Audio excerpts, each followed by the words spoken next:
Welcome back to Book 2 of the Rigel Black Chronicles, The Serpentine Subterfuge.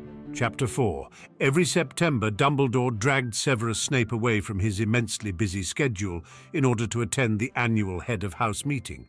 It was long and tedious, largely due to the fact that each Head of House had a slightly different opinion on every single issue, and it was a rare third Friday in September when Severus Snape learned something from the Head of House meeting he either cared about or didn't already know.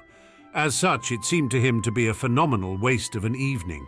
The only reason he went was to prevent Albus from exacting some form of petty revenge, the results of which would undoubtedly be tacky and/or headache-inducing. In 1986, when Severus last missed a staff meeting, the headmaster cheerfully asked the house elves to paint the potion master's cauldrons pink, without telling him. Even better was the headmaster's idea to then construct a selective illusion of plain black pewter over the cauldrons, keyed to Severus's magical signature. Only Albus, Severus later reflected, would throw around such enormously difficult magics on a mere prank.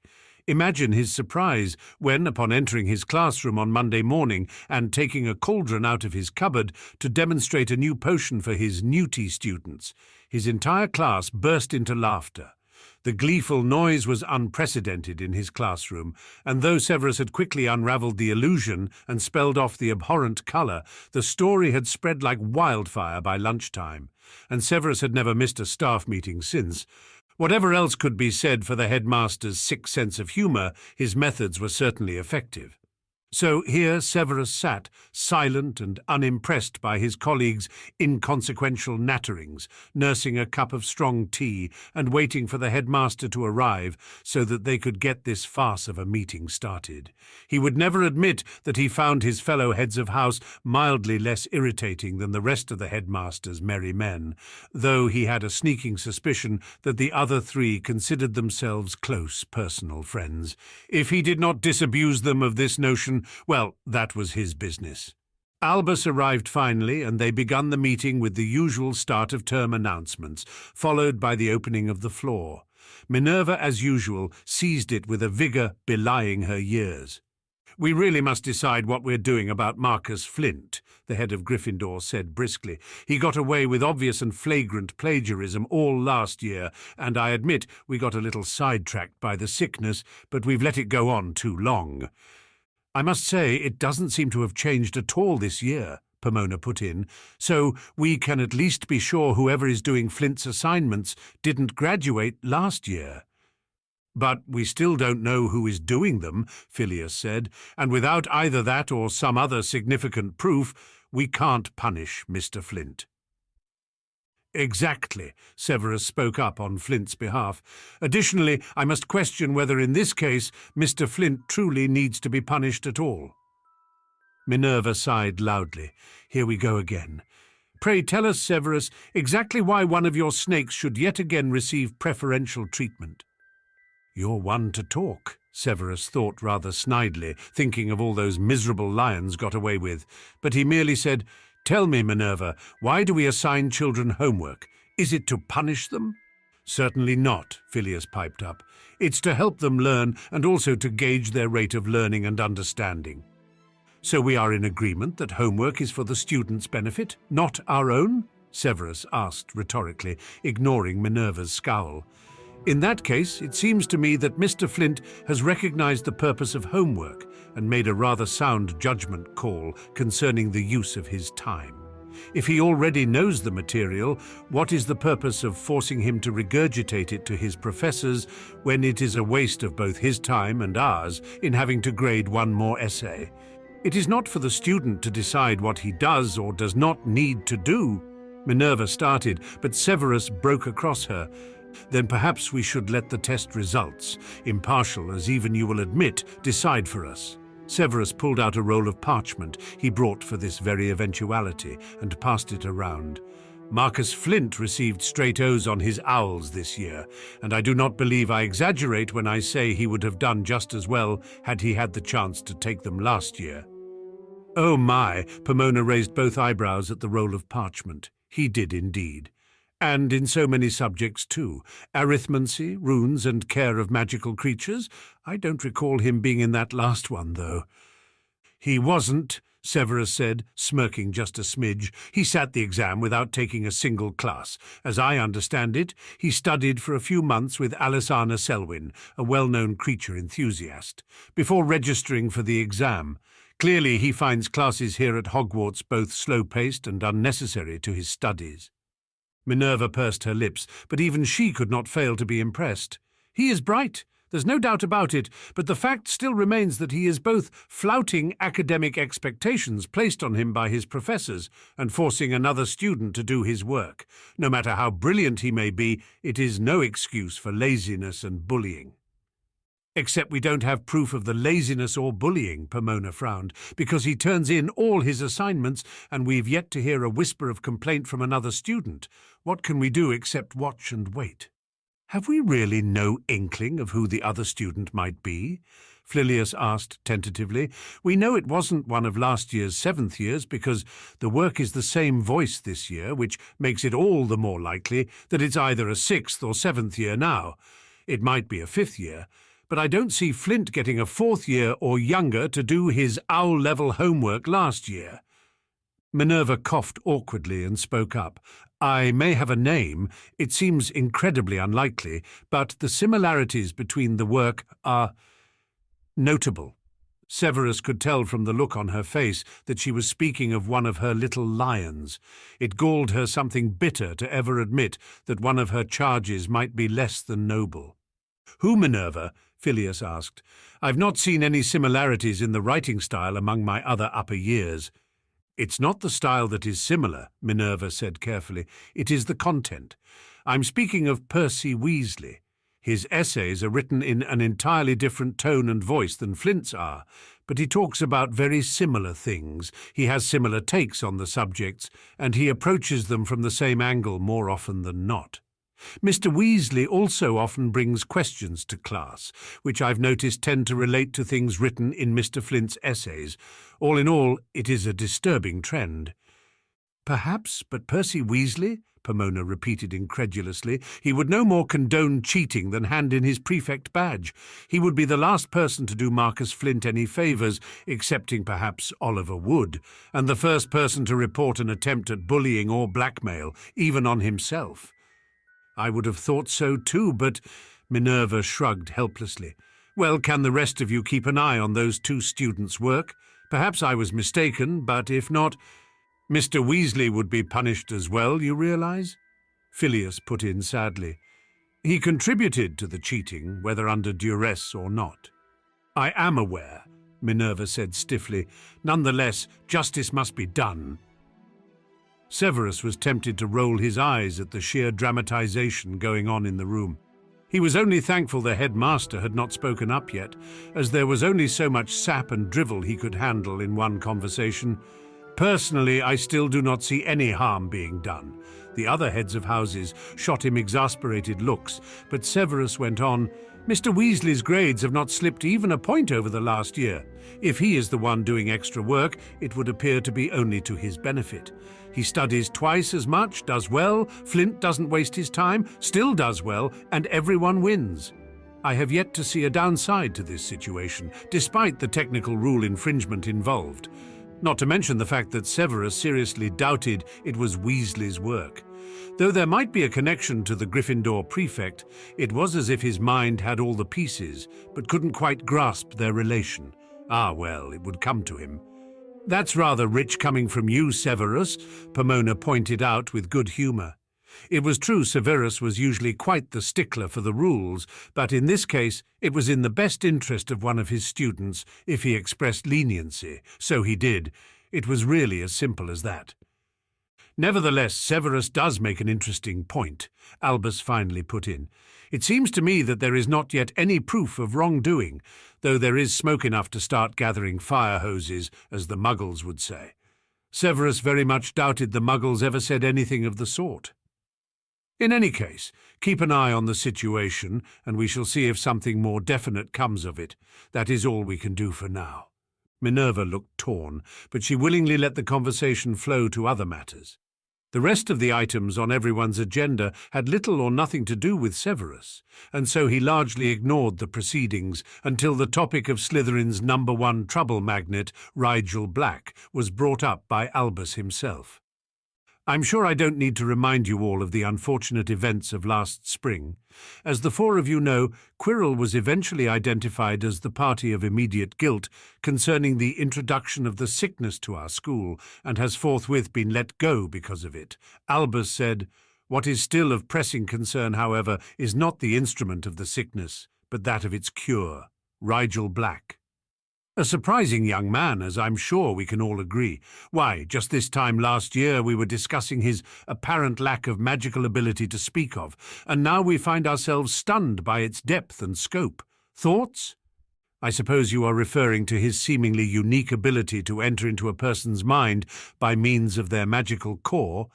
Minerva clarified, "Well, I don't know much about it, but I can say that after the first couple of months his academic performance turned around dramatically. You got him a new wand, did you not, Severus?" Severus inclined his head. Indeed, he was using an unmatched wand, and on top of that, suppressing his magic to an unbelievable degree. Headmaster, I'm sure you've noticed the boy has no discernible magical aura. Albus nodded thoughtfully. "I noticed in the hospital wing, when young Mr. Black woke Mr. Malfoy from his coma. Very odd in a child, though not entirely unheard of." "Indeed," Severus said, "but Mr. Black's magical suppression was not entirely the result of psychological trauma. In fact, it seems to be mostly conscious, though there is an unavoidable unconscious element which prevents him from using his full potential, even now that he directs his magic consciously. He has extraordinarily good control over his magic, which is both what prevented him from using magic early on when he was not committed to exercising it, and what I believe affords him a unique creativity in the usage of his magic." "Yes, well put, Severus," Albus said. "Young Mr. Black, simply speaking, has such control over his magic that he is able at times to work outside of the normal bounds of formed magic. By this I mean that it may be possible for him to exercise his magic in a way that he has not been taught a spell or form for, much like the accidental magic of childhood, except willfully harnessed. There have been cases of this in the past, the most notable of which in the last 50 years or so was Tom Riddle, and generally such control over magic is a sign of a powerful, burgeoning wizard. It is hard to gauge Mr. Black's potential, however, as the majority of his magic is indeed suppressed. He has no aura to read, and even the levels of his magical core are hard to estimate due to its elemental nature. Fire, Phileas guessed. It's always the hardest to tell with fire types, because a lot of their magical energy is hidden in potential, waiting to combust and create energy at a moment's notice. Endurance is really the only way to judge a fire core. "Of which he has plenty," Severus said, not bothering to hide the pride in his voice. "Black's levels are well above normal, if the amount of magic he can continuously imbue in high-level potions is any indication." "Do you think he's going to be Lord Level?" Pomona asked thoughtfully. "Sirius Black was certainly nothing to sneeze at, though I don't remember Diana Black having an extraordinary level of talent. She was hard-working and driven, but not naturally gifted as it seems Rigel is." "Unlikely," Minerva said. "There is one Lord Level born in a century, statistically speaking, though I'm sure he will be a credit to the school by the time he graduates." Long before that, if Severus Snape had anything to say about it. "Regardless, we must keep a close eye on Mr. Black as well," Albus said. "He has already shown himself to have hidden depths and talents, and there is nothing more dangerous than an untrained talent. If he shows any more unusual gifts, we will be sure to get him the training he needs to harness them beneficially." The meeting concluded shortly afterwards, and Snape adjourned to his quarters. Though his body moved at a slow pace, his mind spun fast with deliberation. Flint, Weasley, Black, magic, power, knowledge. There was some sort of connection he was missing, but at the sight of the summer homework he had yet to grade stacked on his desk, Severus put those thoughts away and turned to more practical matters. The school year had only begun, after all. There would be time for unraveling puzzles later. Lionel Hurst had never been called a gossip. Neither had he, to his not inconsiderate knowledge, been termed a busybody, a newsmonger, or even a rubberneck. It was true that his mother often accused him of dropping eaves, and occasionally he had been known to snoop if the situation warranted it, but a gossip? Certainly not. For gossiping implied a penchant for passing on what one knows, and Leo would certainly never be accused of that. His lips were practically sewn together, in fact, but his ears, well, that was a different story. If Leo was the head of the most extensive network of informants and spies in country, including those numbskull auras with their fancy monitoring spells, well, it was because Leo listened. His ears were everywhere. They missed nothing of import in any part of the wizarding community. If a fly dropped dead in Newport of mysterious causes, Leo heard a fourth-hand account of the incident 2 hours later. The point was, Leo was always listening, and if someone else happened to be talking, well, gossiping at the same time, well, that didn't really make him a gossip, did it? Just an opportunist. With his compunctions thus mollified, Leo settled more comfortably in his chair at Miss Betsy's beauty boutique and opened his ears a little wider. A couple of witches under the dryers across the room were having a very interesting conversation, and Leo did not want to miss a bit of it. Being very closed-mouth about it, the witch with about 8 pounds of curlers on her head was saying to her friend, "I mean, you'd think since we're the ones living just downstairs that we'd deserve to know just who they'd rented it out to. Could be some kind of hoodlum, or worse, a ministry spy." Leo peered over the top of the Witch Weekly magazine he was holding to remain inconspicuous. The witch in curler's friend didn't look convinced, but she did look intrigued. "A ministry spy? Oh, Gale, what will you come up with next?" she said, flapping her hands with their still-wet wondershine on the nails at her friend. The nail polish changed colour abruptly, becoming a bright sky blue. "Oh, no, now look what I've done. Go back." She flapped her hands again, and the polish turned a sunny yellow. "For Merlin's sake, I'll have to cycle through all the colours again." So saying, she continued to flap her hands rapidly until the nail polish changed to green, purple, red, and finally to a pearly pink she was apparently satisfied with. "You never know, Patricia," Gale insisted, eyes wide with more than that sticky magic mascara stuff. "It pays to be careful, especially in times like these. Why, he could be a dark wizard." Patricia pursed her lips and gave her friend a very exasperated look. Didn't little Clara Botting say it was a boy living in number 8? How could a boy be a dark wizard or a ministry spy? He's probably an orphan whelp, or his parents run off and left him. Nothing new around here. Leo's ears twitched, and he frowned at the article a few inches in front of his nose. The words, "7 spells to charm your Prince Charming without him suspecting a thing," jumped across the page, but Leo wasn't really seeing them. An orphan kid living alone in the lower alleys? He'd better send someone to check on the lad. Maybe they could find him a place in the court as a runner, or perhaps Solemn could use an assistant. No child should have to fend for himself, not while he was the rogue. "Well, yes," Gale admitted, though that was near the only thing she did say. Her mother came over and scolded her something fierce for talking about that dear Harry boy behind his back. I wish I knew what those Bottings have got to be so tight-lipped about. I mean, I've lived at number 7, Dogwood Lane, for near on 10 years now. I've a right to know when some strange lad moves into my own unit, and old Mrs. Whitlock should have told me she'd rented the place out anyhow. I tell you, Gale, nobody has basic manners anymore," Patricia said sadly. "Oi, Betsy, this dryer is much too hot." Miss Betsy came running over and waved her wand over the dryer in question a few times. The dryer itself didn't actually do anything, as far as Leo knew. It was just an aesthetic way to contain the warming and dehydrating charms. Still, the old Bettys liked the ritual and pageantry of a muggle spa, so they kept the pretense. When Miss Betsy had left once more, the two middle-aged witches resumed their conversation. "I just don't see why you can't go upstairs and see the new tenant for yourself," Patricia said.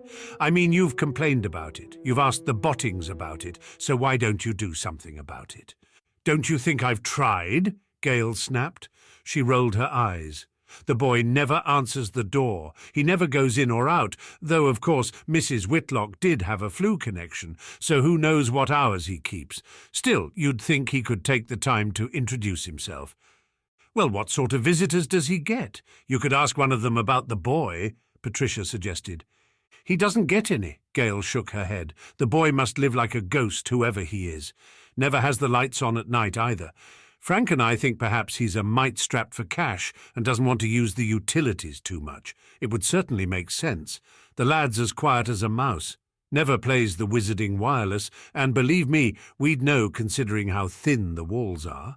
Probably doesn't even own shoes, since we never hear him walking about. That or he's a cat animagus. The two witches twittered at one another for a good minute over the joke, and Leo only restrained himself from rolling his eyes because they were visible over the edge of the magazine. "Surely you must know something about the boy," Patricia said slyly.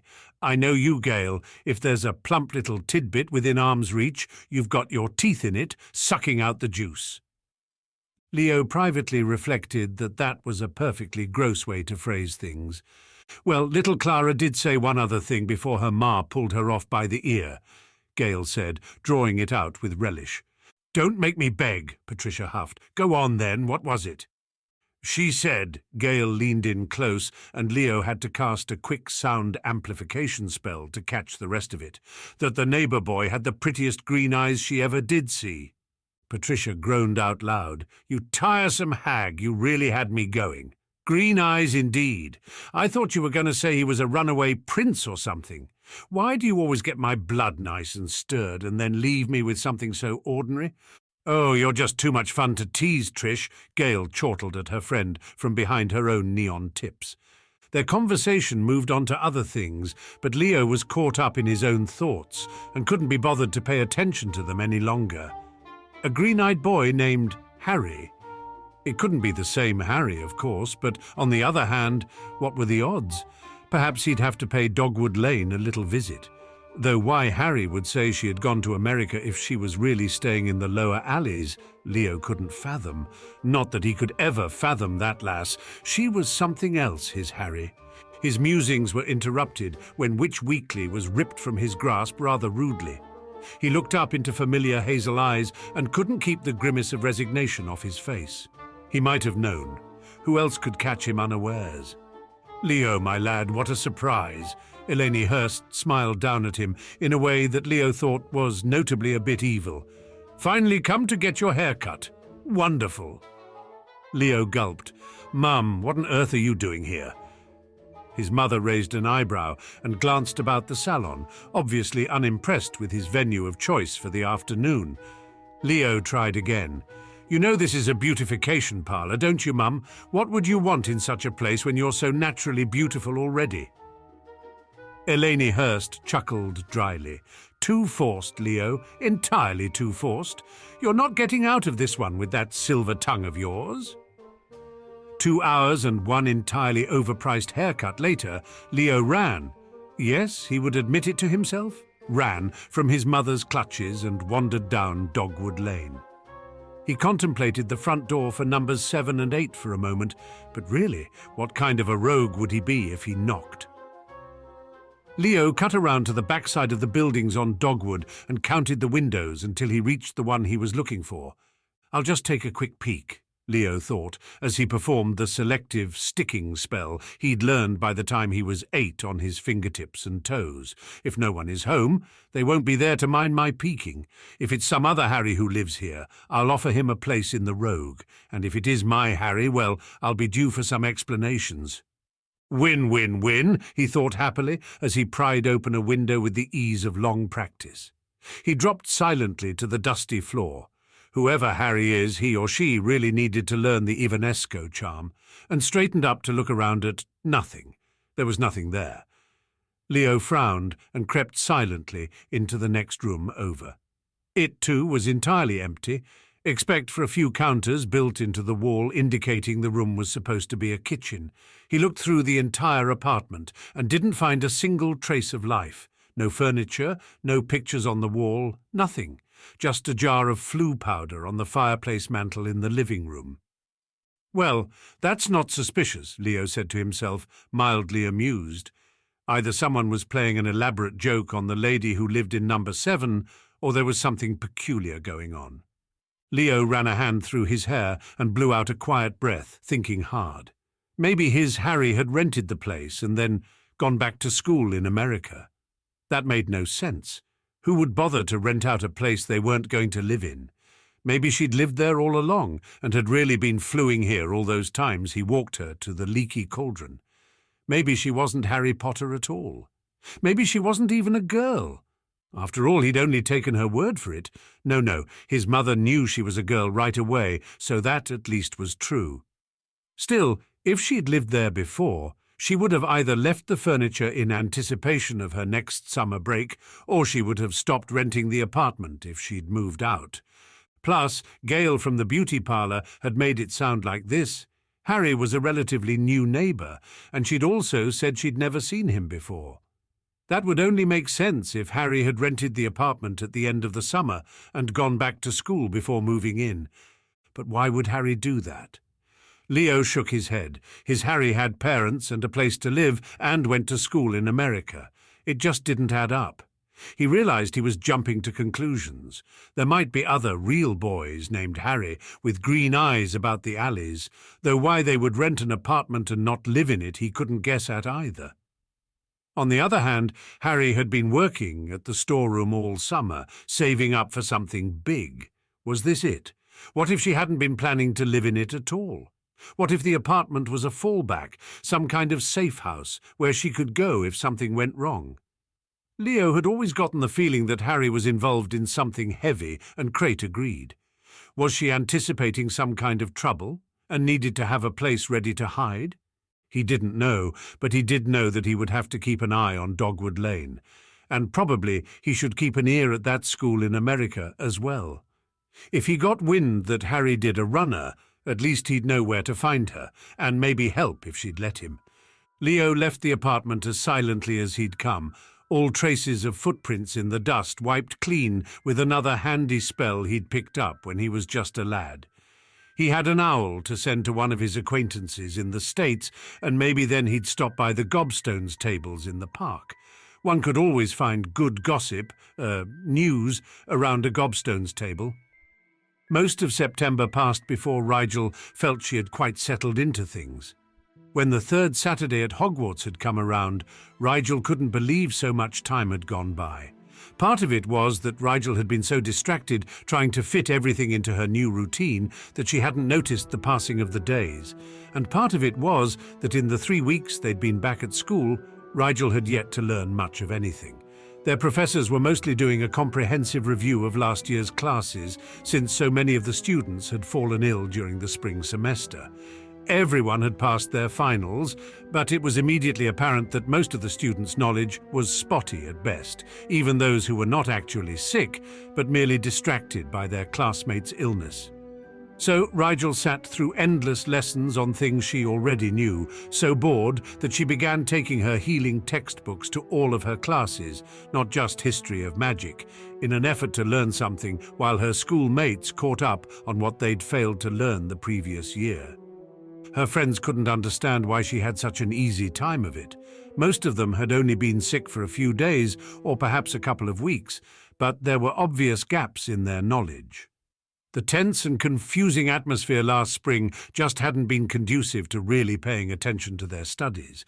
Rigel, on the other hand, had spent all summer going over the first-year material for her owl correspondence course and was nearly bored to tears waiting for the day her professors finally began introducing new material once more. Then, of course, there was Defense Against the Dark Arts. Although Lockhart certainly did present them with new material, it wasn't exactly the sort of information Rigel could see coming up on their owls. I swear to Salazar, if that moron gives us one more pop quiz on his favourite colour. Draco glared mutinously at the head table, where Lockhart appeared to be either regaling a reluctant Professor Sprout with his slaying of the band and banshee, or showing off an incredibly bad singing voice. Pansy patted Draco's arm consolingly and passed him the strawberry tarts. "It's only for a year, maybe less." Even that's too long, Draco said, though his annoyed tone was a little undermined by the way he was piling strawberry tarts onto his plate. Think of all the damage he could do to our minds in a year, not to mention our psychological stability. I've never felt like braining myself, but 50 minutes in his presence and, where did Dumbledore even find this guy? Pansy pretended to think. He was probably flipping through his copy of Witch Weekly and thought, well, there's a handsome fellow. With a smile like that, he's sure to inspire the students. Let's give him a call. Really? Crabbe gazed at Pansy in a blank sort of way. No, Vince, not really, Pansy said with a sigh. Probably he was the only one to apply. My father tells me it's exceedingly difficult to convince anyone to take the post at this point, what with the curse and all. Why is it cursed anyway? Theo asked, frowning. I heard Slytherin cursed it when he left the school, Tracy Davis commented from across the table. Millicent shook her head. It's only been cursed the last 40 or 50 years. It was something Dumbledore did, I think. He ticked off someone with a lot of power and they cursed the position. Why that position, though? Theo pressed. I would guess that whoever cursed it first applied for it, Pansy said thoughtfully. The headmaster probably denied their application or greatly offended them some other way. Why would he turn away a wizard powerful enough to cast such a long-lasting curse? Draco asked. He already sounds exponentially better than Lockhart, who we've yet to see actually do magic. He must have been dark, Blaise said knowingly, pushing a lone pea around his plate. That would have been reason enough for Dumbledore to deny his application. Snape's dark, Theo pointed out. Shh! Davis glared at Theo, shooting Rigel a pointed look. Oh yes, because no one would ever have guessed that without Theo pointing it out. Draco rolled his eyes. Don't be daft, Davis. Rigel knows Snape's dark. Rigel nodded easily. It was pretty apparent to Rigel, who had seen Snape's magical core and felt the characteristically aggressive edge to his magic personally. Then, of course, there was the fact that his affinity had been common knowledge since her father was at Hogwarts. Dark and light politics were a tricky thing in the wizarding world. It was the nature versus nurture argument played out on a dangerous scale. To a certain extent, family had a lot to do with the way your magic leaned. Many people were born with a predisposition to light or dark magic, either passed down in their blood or just because of the way their soul was made up naturally. Then, of course, there was the fact that the environment a child spent the first few years of their life heavily influenced their tendencies by subtly conditioning the child to the feel of either light or dark magic. Unconsciously, a child began forming their magic in a similar way to what they were used to experiencing. In addition, raw magic itself had the tendency to take on the properties of that which it came into contact with for a long period of time, like it did when absorbed by a stone. A child's untrained power usually responded the same way, leaning dark or light depending on both its natural inclinations and its environment. Then, of course, there was neutral magic. As many people as there were that leaned either dark or light, there were an equal number whose magic didn't use magic one way or the other. A large number of the neutral magic users were Muggle-born, leading credence to the idea that dark and light leanings derive more from environment than from natural inclination. But there were dark Muggle-borns and light Muggle-borns too, so the idea of an inherent tendency toward one or the other couldn't be discounted. Knowing isn't the same thing as knowing, Davis was saying angrily. If you keep giving him definite names, he'll report us all to his Aura father.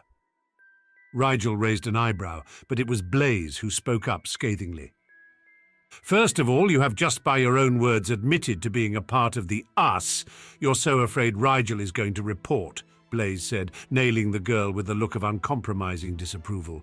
Second, if we're going to talk about people reporting on other people to their fathers, then we should include everyone guilty of such an action, looking around at those of us with the wherewithal to even send letters. Here he glanced with amusement at Crabbe and Goyle. Rigel is probably the only one I would guess hasn't been actively informing on the rest of our year to his family. Rigel was slightly startled to see every single second-year Slytherin glance away at that. She'd known Draco reported on her, had tacitly approved even, but all of them were sending information home about one another? Interesting, and Blaise was not finished yet. Third, Rigel's father hasn't been an Auror for several years. He works at St. Mungo's now. Fourth, Rigel moved through our magical cause last spring when he was curing us of the sickness. If he doesn't know exactly which of us is dark and which light by now, he doesn't deserve to own a wand. And finally, Blaise said, looking rather satisfied by the way Davis's face turned an unbecoming puce in response to his words, as Rigel is sitting here and not at the Gryffindor or Hufflepuff tables, I very much doubt he cares at all what our personal leanings are, as even if he is somehow uneducated in the mechanics of the debate, he at the very least obviously lacks any prejudice of the sort you were so quick to go into fearful hysterics over. Their section of the table lapsed into awed silence as Blaise concluded his impromptu speech. Davis was staring at the table and frowning rather petulantly, though she did not speak up to contradict Blaise's points. Rigel cleared her throat a bit awkwardly and said, "Although Blaise put that very nicely, I will say this now so that there is no confusion." The eyes of her classmates locked onto her with varying expressions of expectant concentration. Taking in their intensely interested faces, Rigel realized they must have been wondering about this very thing for a while. How long had they been holding back from questioning her about her position on dark-light politics? Since the train ride, when she had placed herself firmly in the anti-Sow camp, earlier than that even? I am thoroughly educated on the matter of light and dark inclinations, and, as Blaise rightly indicated, could frankly not care any less which camp my friends fall into. As far as I am concerned, it is a personal decision that is both none of my business and beyond my jurisdiction as a fellow magical being, to either influence or place an ideological value on. That said, just as it isn't my business, it isn't anyone else's either. So I won't share what I know about your leanings with anyone, just as I will not discuss others' leanings with you. You and Blaise talk like Professor Snape, Goyle said, blinking. We speak like academics, Blaise said, eyes flashing with veiled mirth. Because we are both well-read, are we not, Rigel? Rigel tilted her head in agreement. She knew she often sounded like one of the potions journals she liked to read, but it was better to sound too old than too young, in her opinion. Getting back to the point, though, Theo said tentatively, you're really okay with us being dark. I mean, not that it would matter if you weren't okay with it. But you really are. Yes, Theo, Rigel said. Magic is magic as far as I'm concerned. It's where magic mixes with politics that things get murky. In that case, from now on, magic will be magic and politics will be something else, yes? Pansy looked around at them all. I think it will be much more comfortable if we can separate the two in any case. I agree, Draco said, surprising Rigel and most of the others as well. What? It's a sad fact that in recent years the two have become too mixed. When magical leanings determine what politics you support, and your family's politics determine your magical leanings, well, then we've lost sight of the point, haven't we? Rigel thought that was a rather good way of putting things. She had learned a lot about light versus dark magic in her research into formed magic over the summer. Some of the texts she found were naturally biased, but between the extremes found in the Black Family Library and the other extremes littered about the Potter Library, she thought she had a balanced grasp of the conflict. It was a common, though incorrect, belief that there were light spells and dark spells, and that a wizard had carte blanche in deciding which spells to use. This led directly to the moral implication that if one was a good wizard, one would choose not to use dark spells. The truth was a little more complicated. In reality, light and dark referred not to the spells one used, but the way one's magic was shaped. It was not the wizard who chose the spells they used, but the way they shaped their magic that determined which spells they were capable of using. All magic was not the same kind of magic. That much was clear to anyone who compared the magic of wizards to the magic of house elves, for example. But it went further than that.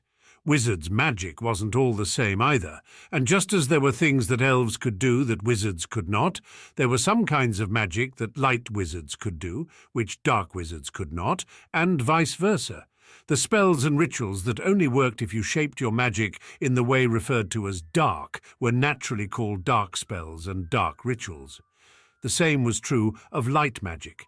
It was simply magic that could only be done by shaping your magic in the form that light wizards inherently used. The light and dark misnomers were derived from the simple fact that dark wizards formed magic had a more powerful edge to it. Dark magic typically was faster, stronger, and yes, more dangerous in general than light magic. It had an aggressiveness to it that was necessary for performing curses like the Unforgivables. Because the most destructive curses could only be cast by those who wielded magic in the dark way, dark magic had a bad reputation. In the same way, there were some spells that one could only perform by using magic in the light way. Light magic was slower, but very precise. Light magic could create things of detail and delicacy. It wasn't that dark magic was less complicated. Some of the advanced dark rituals were extremely complex, taking months to bring to fruition, but it was less straightforward. The way dark wizards formed their magic left a wild quality to it that made it sometimes unpredictable, and not so suitable for light spells, which required exact parameters and a strict form. With light magic, a wizard could charm a toothpick to paint a mural of the Sistine Chapel on a butterfly's back. Many upper-level healing spells, which required an exact outcome to ensure patient safety, were also only usable for light-oriented wizards. If a dark wizard attempted the spell, at best it failed, and at worst it seriously compromised patient safety. Of course, dark magic had its own very strong and very fast way of healing, just as light magic had very precise ways of maiming a person for life. In all honesty, it would be more accurate to refer to one kind of magic as blue and the other as red. Blue can't be used to make orange, and red can't be used to make green, but they both can be used to make purple. In the end, magical leanings were about family tradition and personal preference, and morality had very little logically to do with it. Unfortunately, dark magic's often violent-seeming nature caused wizards of dark leaning to be treated with suspicion. The theory was something like this: only someone who owns a gun can shoot a gun, and though it may be true that not all people with guns would shoot them, the best policy is to register the people with guns, so that if someone does get shot, they know who to blame. When politics joined the debate, of course, things became even more complicated. Nothing was inevitable.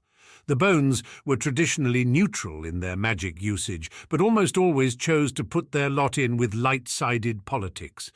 Sirius came from a long line of dark wizards, grew up in a dark environment, and even used his magic in the dark way. Yet he too chose light politics, though it was more of a way to distance himself from his family and to benefit those he cared for than for an ideological principle concerning magical leanings. Sometimes a wizard from a light family chose to vote dark, or simply ended up dark, magically speaking, by chance, and vice versa, though such a thing was usually looked upon as a betrayal by the more traditional families. In the end, Rigel firmly believed that good and evil existed, but she didn't think they were embodied in light and dark magic. It was people who shot people, not guns. It was evil wizards who caused destruction and violence, not dark wizards or even dark magic. "So what are you then?" Theo asked curiously. "Light, obviously," Davis sneered. "Look at the people he grew up around. His father is light, and those Potters are practically incandescent." Rigel frowned, wondering where Davis had gotten the idea that Sirius was light. His magic had developed in a dark environment, and the tendency for dark was deeply rooted in his blood in any case. That was exactly the kind of confusing of politics with actual magical affinity that people should be more careful about. "It's none of our business," Pansy said primly, though she couldn't quite hide her own curiosity. "I mean, it sort of is," Theo said tentatively. "He knows all of ours, after all, turnabout and all that." Rigel considered this. It was true she knew of their affinities, as might be expected considering their families. All of their year had a dark affinity, except Pansy, who was light, and perhaps Blaze, whose magic Rigel hadn't gotten a very good read on. Of course, Rigel could have guessed that after their first week in Transfiguration, if she'd known what she knew now. Basic transfigurations, like most general magic, were classified as neutral. The term neutral was misleading, because what was meant was that anyone could do basic magic, those with a light edge, a dark edge, or those with no lean to their magic. In reality, there were high-level neutral spells that were truly neutral in that one had to have perfectly balanced magic to accomplish them. Neither dark nor light magic would work with those types of spells. But in any case, transfigurations were very distinct when performed by light, dark, or neutral magic. When Draco transfigured a match into a needle, his match practically exploded into a needle. The change was forceful and instantaneous. Pansy's match, on the other hand, changed slowly but seamlessly into a needle with delicate precision. Rigel's transfigurations were just erratic, like everything else about her magic. It wasn't like before her magic had started working with her. The spells always worked nowadays, but sometimes they worked instantaneously, and other times the magic took its sweet time about it. Still, other times it changed one part of something first, and then the other part a moment or two later, and a couple of times Rigel could have sworn the magic had changed the object she was working on to something else entirely before transfiguring it correctly. It happened so fast, however, that Rigel couldn't be sure. "I suppose I'm neutral," Rigel said after a long moment of contemplation. In truth, she didn't know what her magic was. It seemed fickle, sometimes manifesting with a dark edge, other times so refined it had to be light. So neutral was probably the safest guess, since she didn't know for sure. At times, she wondered what was wrong with her magic, but those thoughts weren't terribly constructive, so she tended not to worry about it. "Really?" Draco looked a bit skeptical, but took another bite of strawberry tart without questioning her further. As they headed back to the dorms, Draco spoke up hopefully. "So, Quidditch tryouts are tonight? Are you coming, Rigel?" Rigel prevaricated automatically. "I don't know. I mean, you said Flint's really only looking for a beater, right? Usually I play chaser." As expected, Draco turned cajoling eyes on her. "Come on, Rigel, try something new. I bet you'd be a fair beater. You're pretty good with hitting those little practice snitches with me, and a bludger is a much bigger target. Heaver too, though," Rigel commented, rather enjoying dragging it out a bit. "And to hit an independently moving target is probably harder than hitting a dead ball with a predictable trajectory." "Oh, just do it, Rigel," Pansy said. Her expression was utterly resigned. "There's no harm in trying out, and Draco would never forgive you if you didn't. I guess this is what I get for befriending boys." Rigel smiled slightly. "I suppose I could try out. Maybe you should too, Pansy, if you can't beat them." "Run the other way," Pansy suggested wryly. "Thanks, but no thanks. The spectator's box is the closest I've ever wanted to be to a Quidditch game, and even that is a strain on my sensibilities." Draco and Rigel exchanged looks of mock disappointment before breaking into amused grins. Pansy shoved them both playfully, and they spent the rest of the trip to the common room trying not to laugh. They couldn't be seen chatting gaily in the dungeon halls after all. What would the Gryffindors think? That afternoon they headed out to the Quidditch pitch for tryouts.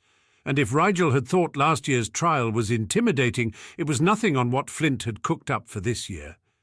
First, before ever trying out for individual positions, each contender had to complete a general flying test in the form of an obstacle course.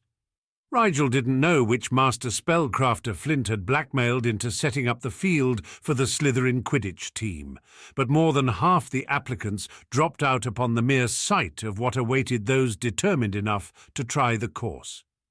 The goal was to make it 3 laps around the pitch as quickly as possible, but Rigel felt that if 7 players managed to make it around 3 times at all, it would be a miracle of magic and sheer dumb luck. They were limited by means of a hyperextended ceiling charm to a vertical span of about 30 feet above ground level around the whole track. No one knew this, of course, until the first unfortunate 4th year shot right into it while trying to fly over the first obstacle, a giant metal blade that swung like a pendulum across the track. The kid smacked against the invisible ceiling barrier with a sickening thud and spiraled weakly to the turf, which was luckily just 30 feet below him and reinforced with a cushioning charm for just such an eventuality, nursing a concussion. Needless to say, the second kid in line experienced a sudden drop in gumption and graciously insisted someone else could go next. After the razor pendulum was a series of hoops that they had to fly through to get credit for the lap. Some of the hoops were placed awkwardly horizontal so that one had to come at them from the top or bottom and risk ploughing into the ground or the barrier if they attempted the maneuver too fast. After the hoops was a stretch of field that had been placed under what looked like a localized weather charm, specifically a rather nasty storm spell. That entire section of the course was waterlogged, with aggressive winds and pelting rain to test the flyers' ability to handle extreme Quidditch conditions. Rigel caught a glimpse of lightning crackling in the heavy black clouds from where she stood next to Draco in the lineup and quickly averted her eyes. That was going to be ugly. Immediately after the rainy segment, they would be faced with 3 cannons. One of the cannons, and they wouldn't know which one until they got there, would fire a ball the size of a cantaloupe into the air in front of them. If the ball was yellow, they were to catch it like a quaffle. If it was blue, they were to bat it away with their fists, and if it was red, they were to avoid getting hit by it at all. This was a test of both hand-eye coordination and split-second decision-making. Of course, it went unsaid that at that point their fingers would be slick with water and probably freezing after flying through the rain, adding another layer of difficulty to the task. Then there was a stretch of pitch that looked like one 30-foot-tall chunk of transparent Swiss cheese. From what Rigel could tell, it was some kind of 3-dimensional maze, requiring the flyers to make their way into tight cylindrical holes and find the path to the other side without doubling back too much. It would test maneuverability and also endurance under anxiety and pain, for, as Flint cheerfully informed them, the entire construct was lightly charged with a static spell. If they brushed up against the sides of the maze while maneuvering through it, they'd receive a sharp sting for the mistake. Rigel supposed it would also test a candidate's short-term memory if they managed to make it back around for a second go at the maze. Once through that, it was a straight shot to the finish start line. The catch? That section of the track was where the bludgers were. Flint had rounded up an even 6 of the mindless things for the occasion, and they bounced around like deranged pinballs between the edges of the course, the ground, and the ceiling charm. The goal in that segment was fairly simple. Don't get pulverized. After that, they just had to do it all again, twice. Well, if the Gryffindors aren't impressed by this, they mustn't have eyes in their heads, Pansy commented from where she was keeping them company in line. It's not too late to come sit up in the stands with us sane folk, she added to Rigel, eyeing the swinging scythe with wary distaste. Thanks, Pan, but I'm afraid from now on you'll have to be sane enough for the 3 of us, Rigel said, clenching and unclenching her fingers around the smooth handle of Archie's Comet 260. It was almost identical to her own Comet, and she had worked out the kinks in a quick warm-up with Draco, so she wasn't too concerned about the difference. Pansy took her leave of them with a last admonition to be careful and not get themselves killed, to which Draco cheerfully replied that some things were worth dying for. Their blonde friend just shook her head and wished them luck before sauntering off toward the stands. Not long after the 5th contender had been disqualified for either skipping a hoop or being blown off their wind by the storm spell, Flint sidled up to them and raised an inquiring eyebrow. "So," the captain said, a smug tug playing at the corner of his lips, "what do you guys think?" "Impressive," Rigel said easily. "The spell work, not the competition," Draco added without missing a beat. Flint chuckled appreciatively. "Well, thanks." Rigel blinked. "You did all this yourself?" Flint sent her a knowing look, and Rigel flushed with embarrassment. For some reason she always forgot how utterly brilliant Flint was. Whether it was the way he comported himself or his general laid-back, gruff approach to life, she was always tempted to underestimate him, and she was the one who should know better than anyone how smart he was. She was only doing his homework because he had no need to, after all. "Right, it is really well done, Flint." Also a bit vindictive, Draco commented as they watched a weedy-looking sixth-year's broom catch fire from an unlucky graze with a bolt of lightning. Madame Pomfrey's been notified to expect patience. At least no one can say they didn't know what they were getting into, Flint said, not a shred of remorse on his face as yet another hopeful was disqualified. Oh, he made it to the cannon volley. Too bad he can't tell red from yellow. Sure enough, the little third year had made to catch the ball automatically before realizing it was red. But by then it was too late to avoid the projectile, and it smacked into his shoulder despite the third year's attempt at dodging. "What happens if no one makes it through?" Rigel asked curiously. "Don't speak too soon," Flint said, lifting his chin toward the next contender. It was Adrian Pusey she saw, and he was through the first obstacle so fast she nearly missed it. Pusey flew through the hoops nearly as quickly, rolling and twisting the broom around to get through the more awkward hoops as fast as possible. The storm charm didn't seem to faze him, except to make him bend lower onto his broom and swerve slightly to the side to avoid a strong uppercutting wind that whipped up in front of him. When the cannon fired a blue ball, Pusey batted it away unerringly. And then he was making his way through the maze, much slower than he had been flying, but still at a remarkably steady pace. He was zapped a couple of times when he had to double back from a dead end, but soon he was out the other side and hurtling with heart-stopping recklessness through the final leg of the course. One of the 6 bludgers came awfully close to breaking the nose of his broom off, but Pusey pulled up sharply at the last moment and darted across the finish line before the bludgers could make a return pass. A cheer went up from the line of waiting Slytherins, and a smattering of applause from the sparsely populated stands was heard, as well as Pusey headed into his second lap. This one caused him a bit more trouble, as he had hit the swinging blade with bad timing and had to put on the brakes to prevent being sliced in half before continuing. Well, probably the blade was blunted so that no one actually got cut to ribbons, but the effect was still terror-inducing. "Now that is a Quidditch player," Flint said with no small amount of pride. 6 minutes and 16 seconds, he called out to the rest of them. "That's the time to beat if you want a guaranteed spot on the team." The waiting hopefuls cheered eagerly, pressing forward to get closer to the front of the line. Draco scoffed. "Like anyone will beat Pusey's time. He's the best flyer for sheer maneuverability on the team, next to you, Flint." "I know," Flint said. "I just want to see if they'll psych themselves out or not." Rigel grimaced at the riled-up competitors suddenly keen to take of the course as soon as possible. Flint's mind games were definitely in her top 3 scariest things ever witnessed, right up there with Walburga Black's horridly scowling portrait and Mr. Riddle's smile. A flash of blue like a tailored vest flashed across her mind's eye for a brief moment as the thought of fear churned the memories in her mind like a stick poking through muddy water, but she blinked it away. She had no time to get distracted by the past. When it was Draco's turn, Rigel gave him a reassuring smile and watched him like a hawk as soon as his attention was on the course. She had faith in Draco, she truly did, but if it looked for even a second like he really was going to be sliced into ribbons by the possibly blunted razor blade, well, she and her magic would not be standing by quietly. In the end, her caution was unnecessary. Draco had been a member of the Slytherin team for an entire year, even if it was on reserve, and it definitely showed. He flew so smoothly that if you watched only him and not his surroundings, you could almost forget the obstacles were even there. He brushed through the hoops with practiced precision, and though the thick rain made his bangs drip directly into his face, he still managed to catch the yellow ball launched at him with relative ease.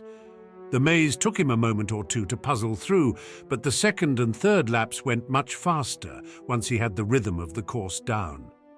Her friend finished in just under 7 minutes, and he landed with a wide grin, cheeks flushed with exertion and pupils wide with excitement. "That was great, Dre," Rigel said honestly. "You're definitely moving on."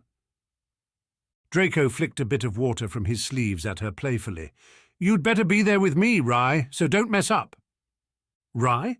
Rigel repeated with amusement. Draco looked briefly away, then back defiantly. "Pansy and I have nicknames. Why not you?" Since saying "because Rigel isn't my name in the first place" wasn't an option, Rigel just shrugged and let it go. "Then here goes nothing," Rigel said.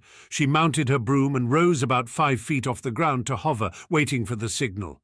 When the whistle blew, she shot off toward the giant swinging pendulum of death. It was a lot more ominous up close, but when compared to the speed of a broomstick, it also appeared to move a lot slower than it did from a standstill. Rigel had no trouble maneuvering toward the side, the blade wasn't, and immediately focused on not missing any of the hoops that were coming up next. She'd been watching people attempt the course for a good half hour, so she took the path that both Pusey and Draco had taken, as it seemed to be the most efficient overall. It was a little bit cheating, but mostly she thought it was just paying attention and being clever. She had braced herself against the wind and rain, but was entirely unprepared for the cold. She and Archie had never played Quidditch in the middle of a storm before. Lily would have had their brooms snapped in half for even thinking about it, and really, why would they even want to? The water was one thing, encumbering her as an extra 10 pounds of weight absorbed into her robes, and a nightmare for visibility. Not for the first time, she thanked the polyjuice potion that she wasn't still wearing contacts, which surely would have been washed away when the rain started getting pushed horizontally at her by the impossible winds. The cold, though, was something else entirely. It froze her muscles and made her want to seize up with discomfort for precious seconds after getting through the rain to the other side.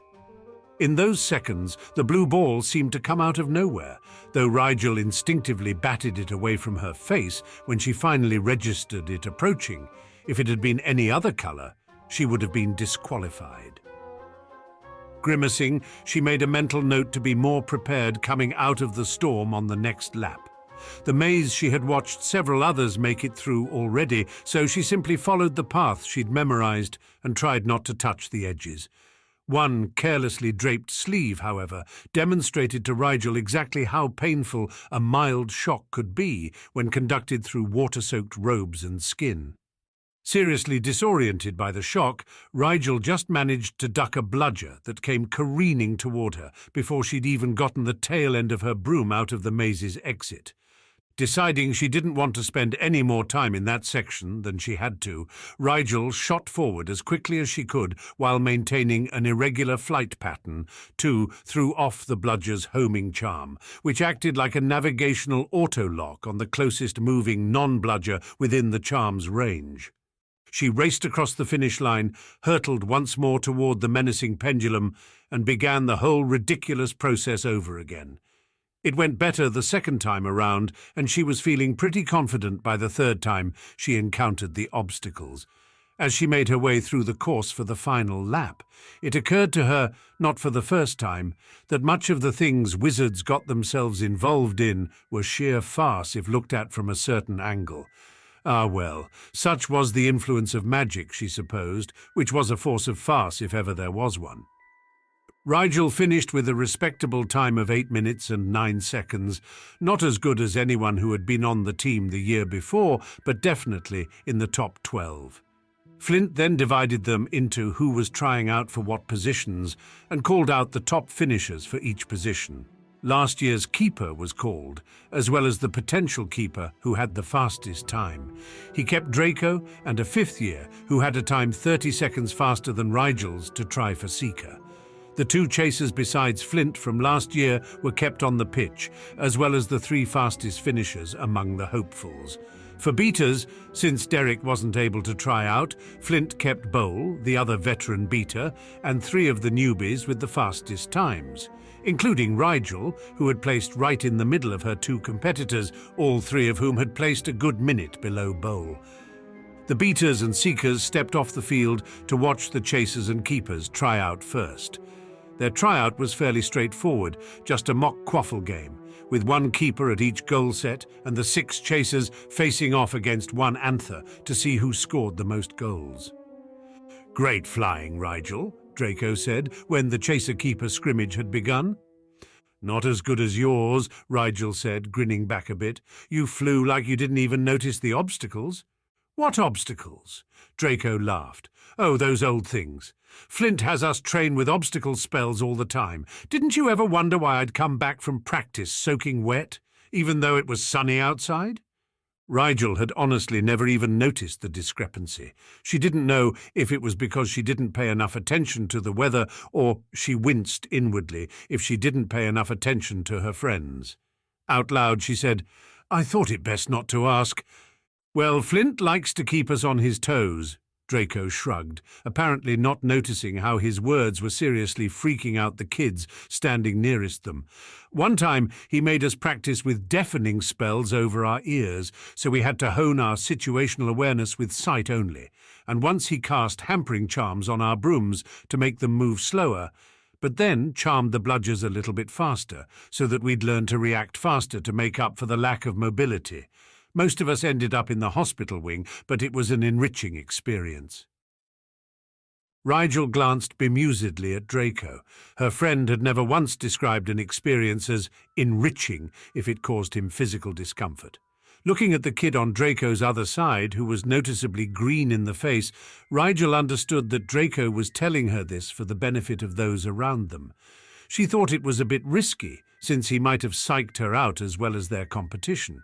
But maybe Draco didn't care if he upset her as well. Or maybe he had faith in the strength of her stomach. Deciding to pitch in, Rigel affected an interested but nervously incredulous tone of voice and asked, "So, weather charms are common too?" "Oh yeah," Draco said, with an innocent smile that should have sent alarm bells through the head of anyone who knew the blonde aristocrat. "We've practiced in all sorts of conditions. You'd think the icy rain and snow would be the worst, but sometimes we practice in fog so thick you can't see the end of your broomstick, much less a bludger coming straight at you. Then there are the days Flint cranks up the localized heating charms in the stadium to dessert levels and won't let us rehydrate until we get to 100 points. The worst, though, was definitely the plague of locusts." Plague of what?" The girl who was trying against Draco for Seeker finally snapped and rounded on the blonde boy. "You can't be serious!" Draco blinked, as if extremely taken aback that someone would doubt such a thing. "The plague of locusts. Once Flint transfigured all the dead leaves on the pitch into a swarm of locusts, which then attacked at random to see how good we were at ignoring annoying distractions. Let me tell you, those suckers bite like nobody's business." Rigel was now hard-pressed to keep an amused smile off her face, and from the corner of her eye she could see Bowles smirking openly as the rest of the Beater and Seeker hopefuls gave up their pretense of not listening and gaped with horror. What kind of crazy sadist is Flint? "I saw Higgs with bites all over his neck last year," a beady-eyed boy trying for Beater exclaimed. "I thought they were from his girlfriend at the time, but now that's sick." Rigel coughed quickly into her hand to disguise the snort that escaped her. Honestly, how did people believe this stuff? Most of it was probably true to a certain extent, but locusts most certainly didn't bite. They didn't even have teeth, just a hard outer shell that was mostly useful for thickening up debilitating drafts. At most, one might be able to pinch with its mouth, but there's no way it would penetrate the skin, and Rigel doubted it would look anything like a teenager's hickey. Still, the other three candidates who weren't already on the team seemed very in awe of this information. "I thought this obstacle course thing was just intimidation tactics, to test the nerves, you know?" The other potential beater, a beefy boy in a silver scarf that in Rigel's opinion was highly impractical for flying in, said with a frown, "But if this is the kind of thing we can expect all the time, the prestige of playing on the house team just isn't worth it." Without another word, the boy walked off the pitch and didn't look back. Rigel sent Draco a surreptitiously impressed look, and Draco just smirked at her. Now it was essentially she and the beady-eyed boy competing for the second beater's spot, since Bowl was practically guaranteed a place back on the team. Soon enough, the chasers were decided and the keeper position as well. Consistent with what Draco had surmised, the old members kept their spots, and the hopefuls were sent off with disappointed expressions. There was one exception. The girl who tried out for keeper against Bletchley was kept on as a reserve, since she did manage to stop all but one of the goals shot against her by the seasoned chasers. Flint called out the beaters, of which he was obviously amused to note there were now only 3, and explained to them what their tryout would consist of. Originally, Flint informed them, I was going to give you each a bludger and then see how many times you could hit it accurately through one of the goalposts in 10 minutes. Rigel felt quite suddenly relieved that he had phrased it in such a way that it was clear such a feat was no longer expected of them. The quaffle goals were an extremely precise target to hit a bludger at. Usually with bludgers, you just had to hit it in the general direction of an opposing player. It didn't have to connect, it just had to pose enough of a threat that the opposing player stopped whatever they were currently doing, like chasing the snitch or blocking the goalposts in order to dodge it. This was good because bludgers rarely stayed on the trajectory you hit them on. They were spelled to veer and swerve, and that was without the influence of the homing charms, pulling them toward the nearest source of movement. To try and hit one through an inflexible and just barely big enough quaffle hoop would be nearly impossible. Then I thought, what's the point in that? In a real game, the targets aren't going to stay stationary, Flint went on blithely, and there's no sense of risk when aiming at a dead hoop. So I came up with a way to really test your skills. Rigel didn't think she was the only one who gulped. But before I explain, let me call the Seekers over here. Flint whistled and gestured with 2 fingers at Draco and the girl he was trying against. They came trotting over immediately, and upon their arrival, Flint presented each with a flimsy plastic hoop roughly the size of a single goal hoop. Rigel's stomach began to sink as she looked from the hoops to Flint's gleaming eyes to the innocently excited faces of the potential seekers. I can see by the rapid loss of colour in your face that you've figured it out, Mr. Black. Flint chuckled darkly. Well, don't spoil the fun before I build up to it. So anyway, I thought moving targets were just essential to a proper beta tryout. And to make it more realistic, the targets would have to be in close proximity to something that was empathetically not a target, like, say, a fellow teammate. The beady eyes boy stuttered and gaped inarticulately, while the girl trying for Seeker looked like she was biting her tongue to prevent from protesting vehemently as she realized what was going on. Then, of course, there's this part of me that just hates wasted time, Flint said contemplatively. And that's the part of me that came up with a brilliant idea to kill 2 Seekers, birds, with 1 bludger and incorporate the Seekers' tryouts into this situation as well. For anyone who needs it spelled out, this is how it's going to go down. Malfoy and Caveat will each have one of these hoops affixed with a sticking charm to the bottom of their brooms. Just to prove to anyone who thinks otherwise that I never put my team through something I'm not willing to do myself, I too will have a hoop affixed to my broom for this tryout. As you may have noticed, that means there are 3 hoops and 3 beaters trying out. Incidentally, good job thinning the herd, Malfoy. Now I won't have to choose a random spectator to make it an even 4. Draco preened a bit under the praise, thought he was still giving the plastic hoop in his hand apprehensive glances.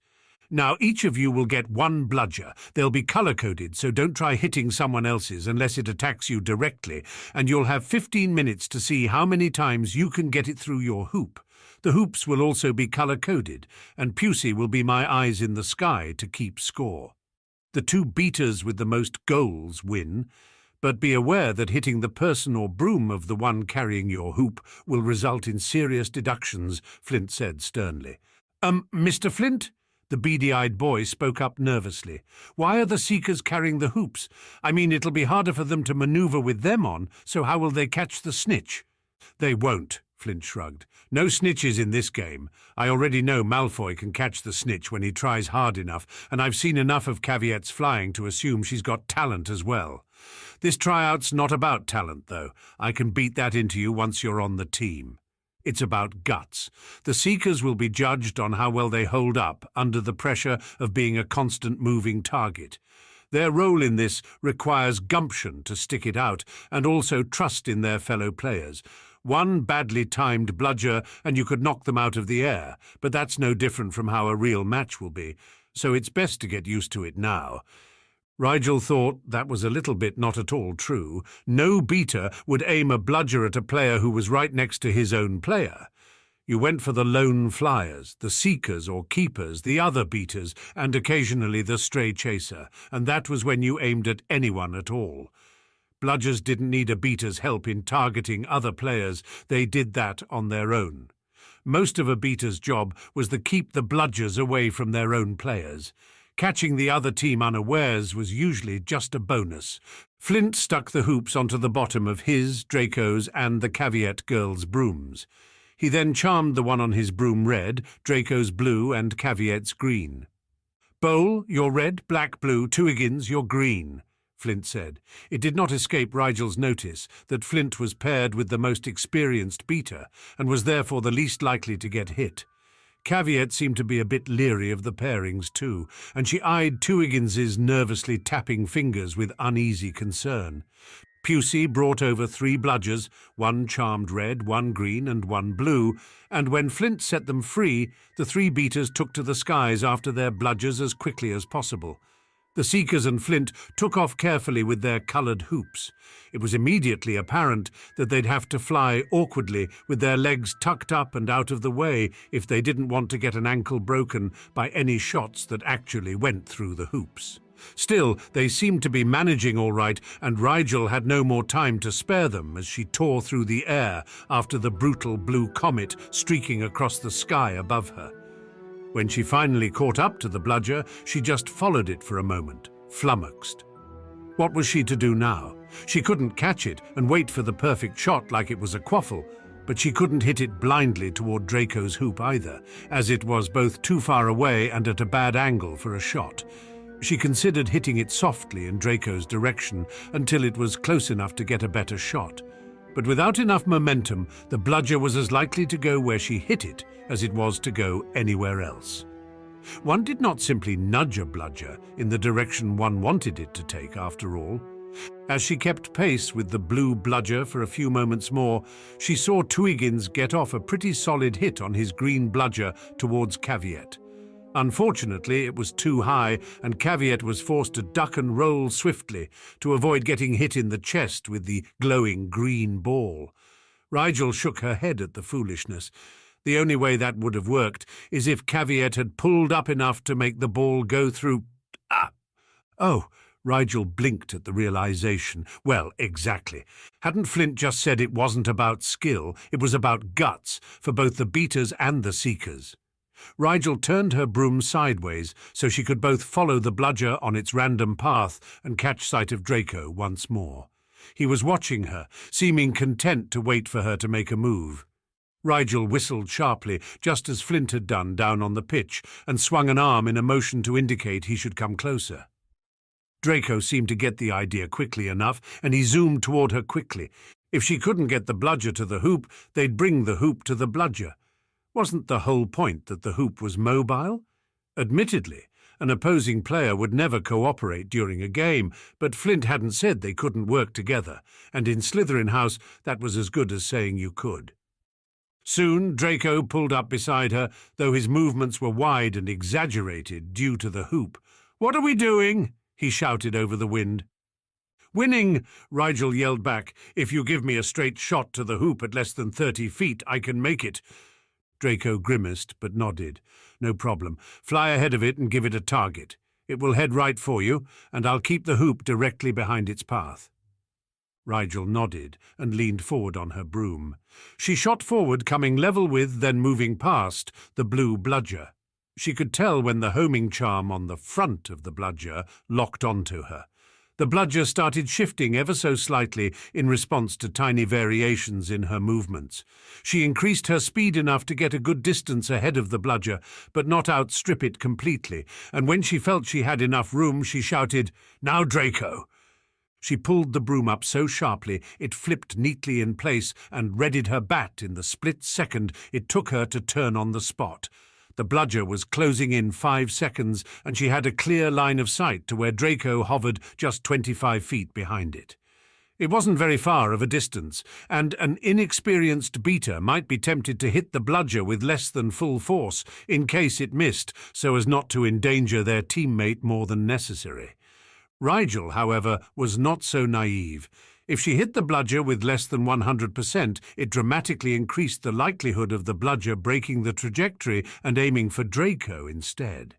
The homing charm could be overcome by brute force, so the only way to make it fly true was to commit totally to the hit.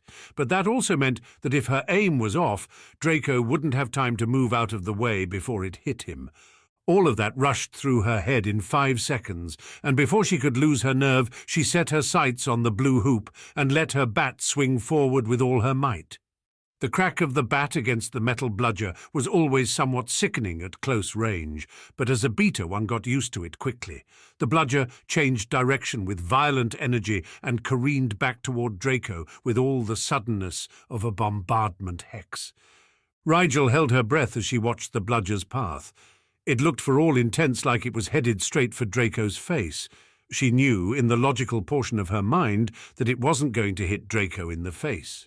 They were right above the part of the obstacle course where the weather charms had been cast, and because of this there was a serious downward wind, created by the vacuum of the spell as it sucked air currents into the charmed space to use in the storm.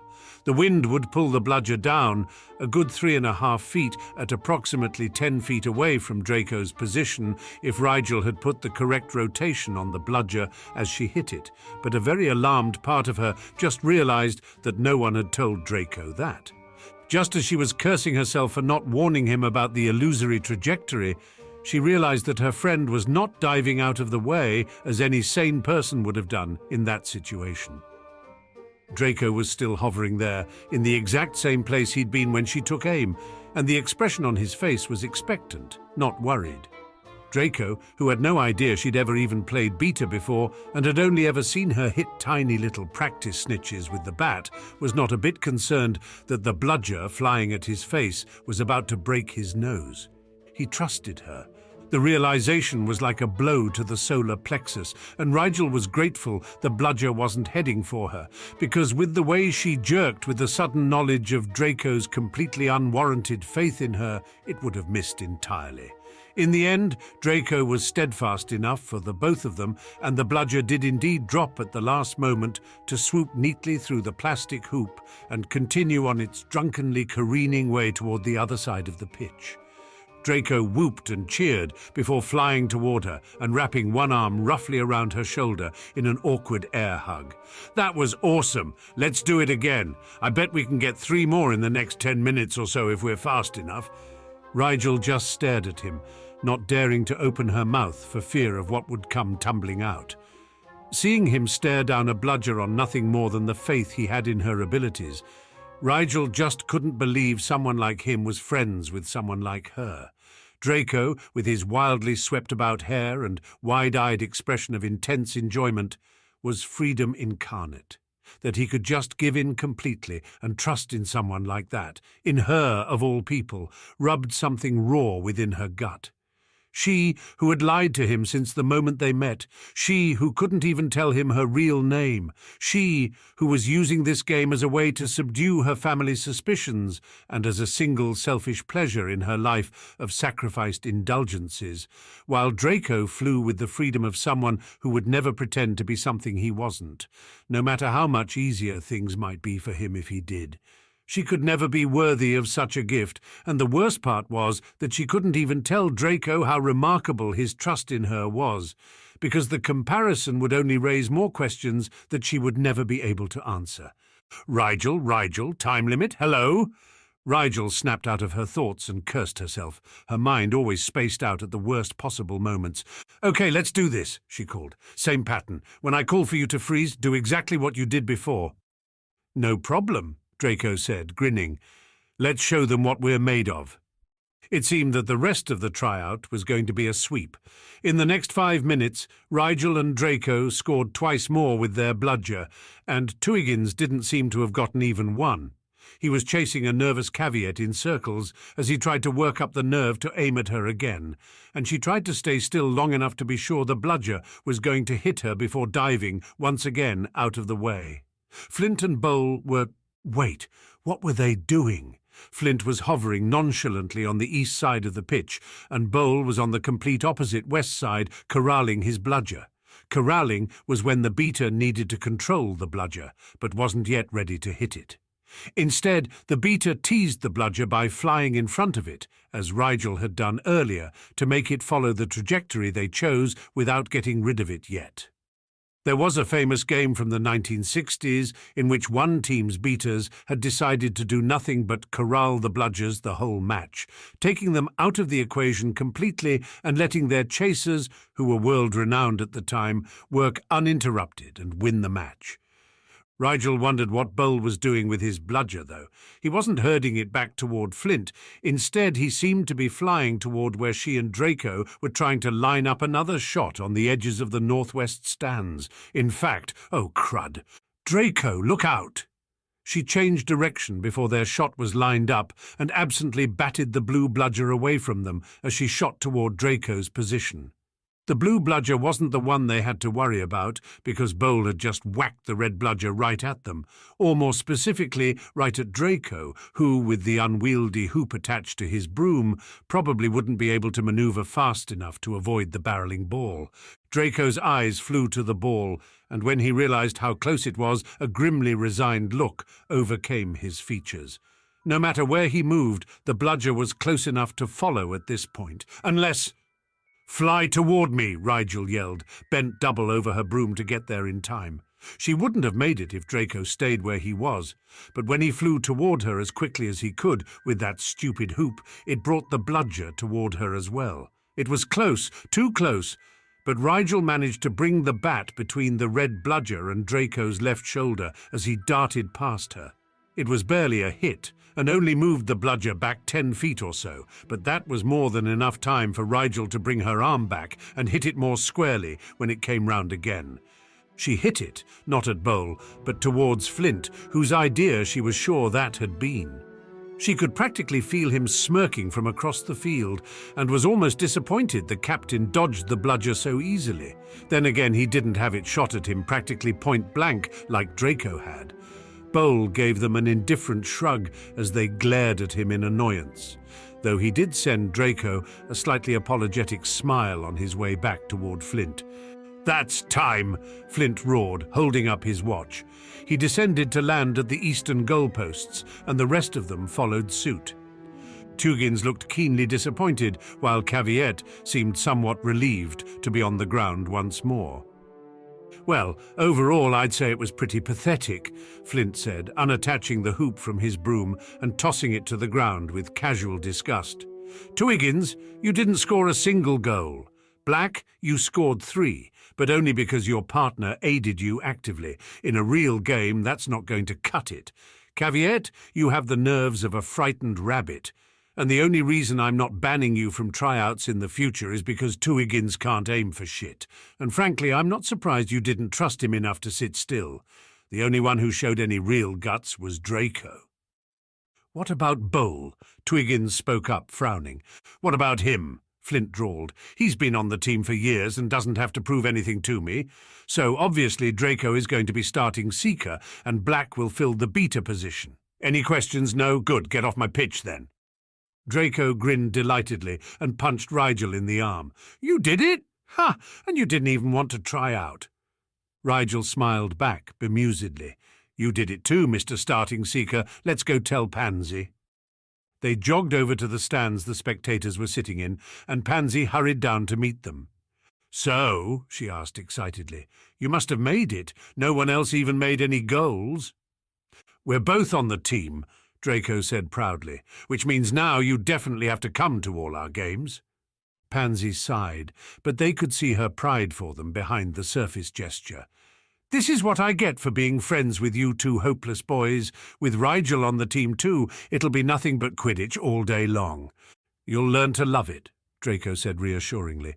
"And if you don't, you'll have manifold opportunities to practice exhibiting patience and false interest over the next 6 years. Rigel added thoughtfully. "And at least you'll know what you're talking about when you finally get a boyfriend and he's interested in the sport," Draco said, with a rather poor impression of a rakish grin. Win-win, Pansy said with extremely false enthusiasm. And just what do you mean, finally? I'm barely 13, and I don't see you with a girlfriend hanging off your arm. Well, that's because I'm too young to be tied down, Draco said airily, using the put-upon snobbish voice he affected when he was joking around. And anyway, for a girl, it's more pathetic to be alone. That explains it, Rigel said. I thought Draco was looking a bit pathetic lately. Draco did a good impression of pouting, while Pansy and Rigel laughed their way back to the castle. What should we do with the rest of the evening? Draco asked once they'd stepped into the castle entrance hall. I think Pansy should decide, Rigel said. We did make her sit through those tryouts for hours. And took a few years off my life, too, Pansy said primly. Reckless boys. As it happens, Rookwood intimated that he wanted to speak with you at some point, Rigel, so I think we should go see what he's up to tonight. Rigel glanced curiously at Pansy. Me? Whatever for? Who knows? Draco said, but it's bound to be interesting if Rookwood, and therefore Rosier, are involved. Rigel thought interesting was a good word for encounters of the Rosier-Rookwood kind, but couldn't say she was very much looking forward to it. Somehow things always got more complicated with the upperclassmen around. They met Rookwood in the Slytherin common room an hour or so before dinner, and, as expected, found Rosier there with him. Well, the up-and-coming Silver 3 made the time to see us after all, Rosier said, golden eyes glinting with amusement. I guess that means we're still interesting, Rookwood. As if that was ever in question, Pansy said easily. And whatever do you mean, the Silver 3, Alden? Didn't you know? Rosier said, clearly enjoying dangling the knowledge over them. People are starting to notice you three. The Malfoy scion, the only daughter of Rose Parkinson, and the heir to the ancient House of Black, 3 noticeably talented Slytherins with money and familial power to spare, all in the same year and best friends to boot. There's really no question that you 3 are going places. The only question is how far. You forgot witty and good-looking, Draco said loftily, a smile playing about his mouth. I didn't forget, Rosier said delightedly. I just didn't want to bore you with things you already knew. In any case, please sit, Rookwood said, gesturing to the 3 empty chairs across from the couch he and Rosier shared. Thank you for coming. What did you want to speak with me about? Rigel asked, figuring it was best not to waste too much time. A mutual friend of ours has recently come into the keeping of a particularly moody Vapora Berus, Rookwood said. He received it as a gift, and therefore has really no idea how to take care of the creature. He came to me for help, since I work with all kinds of animals on my family's wildlife preserve.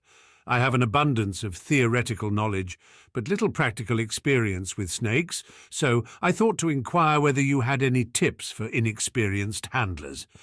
Rigel blinked. That was unexpected. Why didn't Pusey just buy a book on keeping snakes? Rookwood raised an eyebrow. I gather he thought it would seem suspicious for a Slytherin student to be seen looking for information on keeping snakes.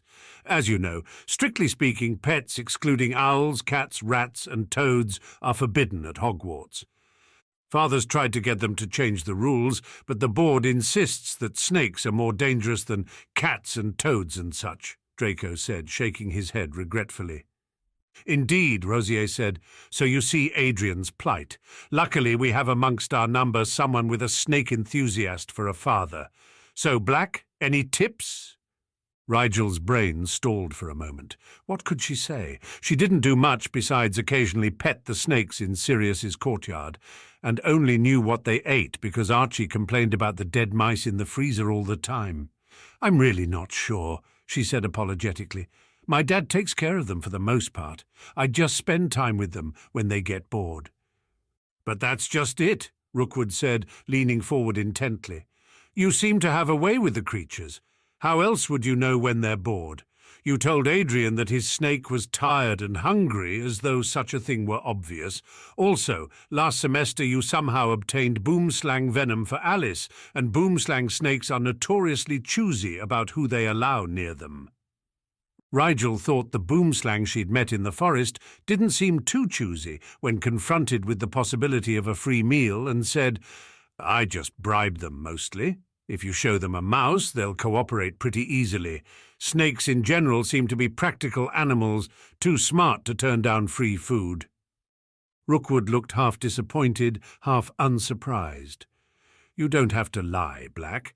If you don't want to tell me how you do it, then don't, but there's no need to insult my intelligence. I let it go with the boomslang venom because I was still half convinced it was something Alice put you up to, but although Alden enjoys his little games of deception, for me it gets a bit old being flat-out lied to." Rigel winced, but could not demy the claim. "Hey, watch what you accuse our friend of," Draco growled. "Rigel's entitled to his secrets, same as any of us. Don't act like it's your business, and don't ask questions you know he can't give you a straight answer to." "There's no crime in being curious," Rosier said in an airily waspish way, "and you can't deny Black's habit for prevaricating, and misdirection annoys even you, his friends, at times." Pansy looked between her old and new friends, completely unsure whose side to take, and said, "Let's all calm down for a moment. I'm sure this is a misunderstanding." But it wasn't. Rigel closed her eyes briefly, thinking she should have anticipated things coming to a head like this eventually. Surely someone would notice all the lying and avoiding she did and call her on it. It just turned out they'd been noticing for a while and refrained from bringing it up out of politeness. What could she say? She didn't want to start spilling her secrets every time someone made her feel guilty about lying, but she also didn't realize it was becoming both so blatant and so insidious. Were other people getting slowly fed up with it as well? If she could expect more confrontations in the future, perhaps she should give in just a little. After all, if she gave them enough truth to satisfy, then they wouldn't think to look deeper, right? The classic bend to keep from breaking approach with a little misdirection thrown in for good measure. Rigel spoke slowly, as though incredibly unsure, though in truth she had already made her decision. Even though what she was about to reveal could be dangerous, it was also one of the more innocent of her secrets. It wasn't illegal, after all, but it was looked down upon enough that her hiding it for that reason alone was plausible. It was, in short, the perfect secret to reveal to appease the upperclassmen. "You're right," she said, looking around at them. "All of you are, in a way. I do keep secrets, and they also really aren't any of your business. Still, I guess I don't need to keep this one any longer, as long as you guys can be discreet about it." She saw that she had their full attention, so she affected a look of sheepish embarrassment. "My dad doesn't even know about it because, well, it's not really something you bring up in casual conversation, and it's also a bit dark." Draco raised an eyebrow, and the corners of Rosier's mouth drew down slightly. Pansy just blinked at her, and Rookwood looked completely impassive. "Not that there's anything wrong with dark," Rigel added. "I just figured it wasn't something my family would really understand. Anyway, in truth, I don't really have any specialized knowledge of snakes. I only understand them because I can, well, understand them." There was a beat of silence, then Draco said, "What?" Rigel took a careful breath. "I can talk to snakes and understand them when they speak." Seeing that none of the other four knew quite what to say in response to that, she rambled on. "It's how I knew Pusey's snake was hungry. It told me. It's also how I got the venom. I just asked.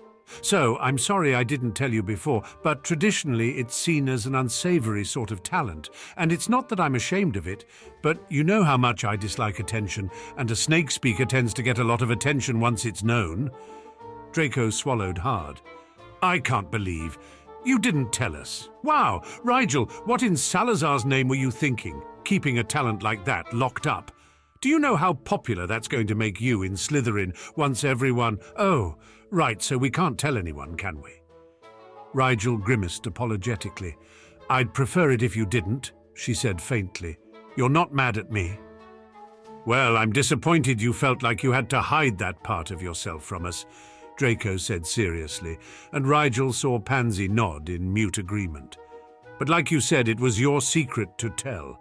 What made you decide to tell us now?" "I've been thinking lately I should trust my friends a little more," Rigel said, smiling, "and you've just proven to me why I should. Thank you." "You don't have to thank us for keeping your secrets, Rigel," Pansy said softly. "We'd do it anyway, and you don't have to apologize for being yourself. We like you the way you are, whoever you turn out to be." Rigel felt a warm feeling flush through her, starting in her gut and rushing up to her head, where it pooled and made her dizzy with happiness. "You guys are the best friends I could ever ask for. I don't deserve you." "Of course you don't," Pansy said lightly, bumping Rigel with her shoulder. "But we're friends with you anyway, because that's how wonderful we are." Draco nodded regally, and the three of them laughed in perfect understanding. "Not that this isn't touching," Rosier said, voice laced with honeyed amusement. The three second-years turned to look at their upperclassmen with identical expressions of chagrined surprise, having all forgotten the other two were still there in their moment of friendship affirmation. "But just to be clear, you're a parcel mouth, Black." Rigel nodded slowly. "Well, that explains a lot," Rookwood said. "I no longer wonder that you were placed in Slytherin," Rosier agreed, "but rather wonder how your father got out of it. Don't traits like that usually run in families?" "It's very recessive in my family," Rigel said. "In fact, I think it came from a different family, one we married into at some point, and was passed down accidentally until it activated in me by chance." "I suppose it's possible," Rookwood said. "Usually familial magic ensures talents and abilities are passed in the direct line only, but there are always exceptions. It could even have come from your mother's line." "Well, however you got it, it's amazing. To think I know a Parselmouth personally." Draco looked at her pleadingly. "Are you sure I can't tell my father?" Rigel shook her head. "I won't tell you what to do, and I did give you permission to write your father about me last year, so it's in your rights to do so, but I'd really appreciate it if you could keep this to yourself for a while at least. I want to have an uneventful school year, you know, and all the stir something like that would cause—" Pansy nodded slowly. "Rigel's right. Parselmouths are rare, and powerful Parselmouths are even more so. Most of Slytherin's line was inbred to the point of squibhood after all, and the surviving descendants disappeared into obscurity dozens of decades ago. You must be descendant from one of the lines older even than Slytherin, where the line branched before Slytherin became known for the trait. After all, he wasn't the first Parselmouth, just the most well-known, so you could have gotten it from anywhere, really. The point is, a Parselmouth appearing out of nowhere after all this time, it will be unsettling for a lot of people." "Especially concerning the current politics," Draco said, looking serious once more. "Blood tension is at an all-time high, and a powerful dark trait appearing now of all times in the heir of a famously old pureblood family would definitely set some teeth on edge. You would be at best a poster boy for pureblood power, at worst a threat to the Light faction and their arguments that pure-blooded inbreeding leads to talentless, magically impotent basket cases." Everyone turned to stare at Draco for a moment. "What? I read it in one of the pamphlets my father is always burning in the fireplace," Draco said defensively. "So anyway," Rigel said, "now you four know why I'm good with snakes. I'm afraid I can't help you with many practical tips for handling them, Rookwood, though I wasn't kidding when I said a bribe works wonders." "That's all right," Rookwood waved her off. "I've learned something much more interesting. And since we can see how delicate the current climate is, we too will keep this talent between ourselves for the time being, though Rookwood will probably tell dear Alice," Rosier said, smirking. "The only people those two can't keep a secret from is each other." Rigel smiled. "Thank you. I'm sorry I lied to you all, though I probably will do so again in the future." "We understand why you did in this case," Pansy said, patting her arm gently. "And it makes it more interesting to be your friend if you don't spill all your guts at once," Draco said teasingly. "Otherwise we might get bored." "In that vein, I've been meaning to ask, could you guys lie to me a little more often?" Rigel asked sweetly. "Only I've been so uninterested by you guys lately. Ow!" Draco had thrown his chair pillow at her. "I think that's our cue, Edmund," Rosier said, rising gracefully. "Thank you for your enlightening conversation. See you around, little snakes." The next afternoon, Rigel was just finishing up a particularly grueling arithmancy essay for Flint when it occurred to her that she had spent hardly any time with her Gryffindor friends since the start of term. Since she needed to ask Percy something about linked transfigurations for the last of Flint's essays anyway, she stopped by a bathroom to get rid of her disguise.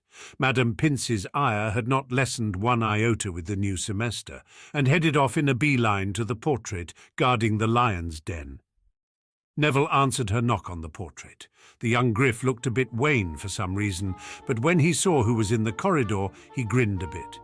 "You would show up now of all times, Rigel." Rigel raised an eyebrow. "I can come back later if you'd prefer."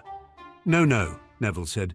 "You may as well come in. Just, take off your tie, will you? And, you're not here to see Ron, are you?" Rigel blinked down at her green and silver tie, but removed it obediently and stowed it in her bag. "I actually wanted to talk to Percy, but it would have been nice to hang out with you and Ron for a while. We haven't seen each other outside of classes much." Neville sighed. "Well, Percy's with Ron, unfortunately, and Ron's in the hospital wing." Rigel frowned. "Is Ron okay?" "He's fine," Neville said. "It's his sister, Ginny. As best Madame Pomfrey can tell, she fainted sometime between breakfast and lunch. They found her in the Charms corridor and brought her to the infirmary, but she still hasn't woken up." Rigel frowned a little deeper. "Is it?" Neville knew exactly what she was asking. "Not the sleeping sickness, no, but Ron and his brothers are still really worried. She's the youngest of the family, you know, and their only sister." "I'm sorry to hear about Ron's sister," Rigel said, "but why do I need to take my tie off?" Neville bit his lip worriedly. "Don't be mad. But some of the other Gryffindors think it was a Slytherin who hexed Ginny. They said first years don't just faint for no reason, so she must have been either really shocked or frightened, or else someone put her under a sleeping spell." "Even if someone did, it could have been anyone," Rigel said. "She was found in the Charms corridor, not the dungeons. Maybe a ghost surprised her, or she simply didn't eat enough for breakfast." "I know," Neville said, shrugging. "But you know how house sentiment is.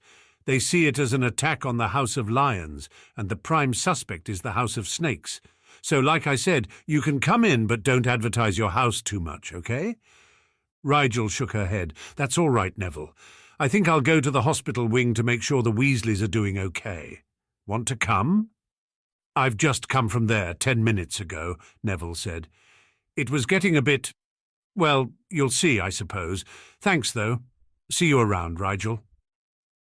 Rigel retraced her steps down to the hospital wing, a place she was sure she never wanted to see again, and told herself she would just stop in to pay her respects quickly and then go struggle through the Transfiguration essay on her own. After all, there was no reason for her to stay long. She didn't even know Ginny Weasley, and she didn't want to bother Percy with academia while he was worried over his sister. The same went for catching up with Ron. It could wait until his concerns over his family were assuaged.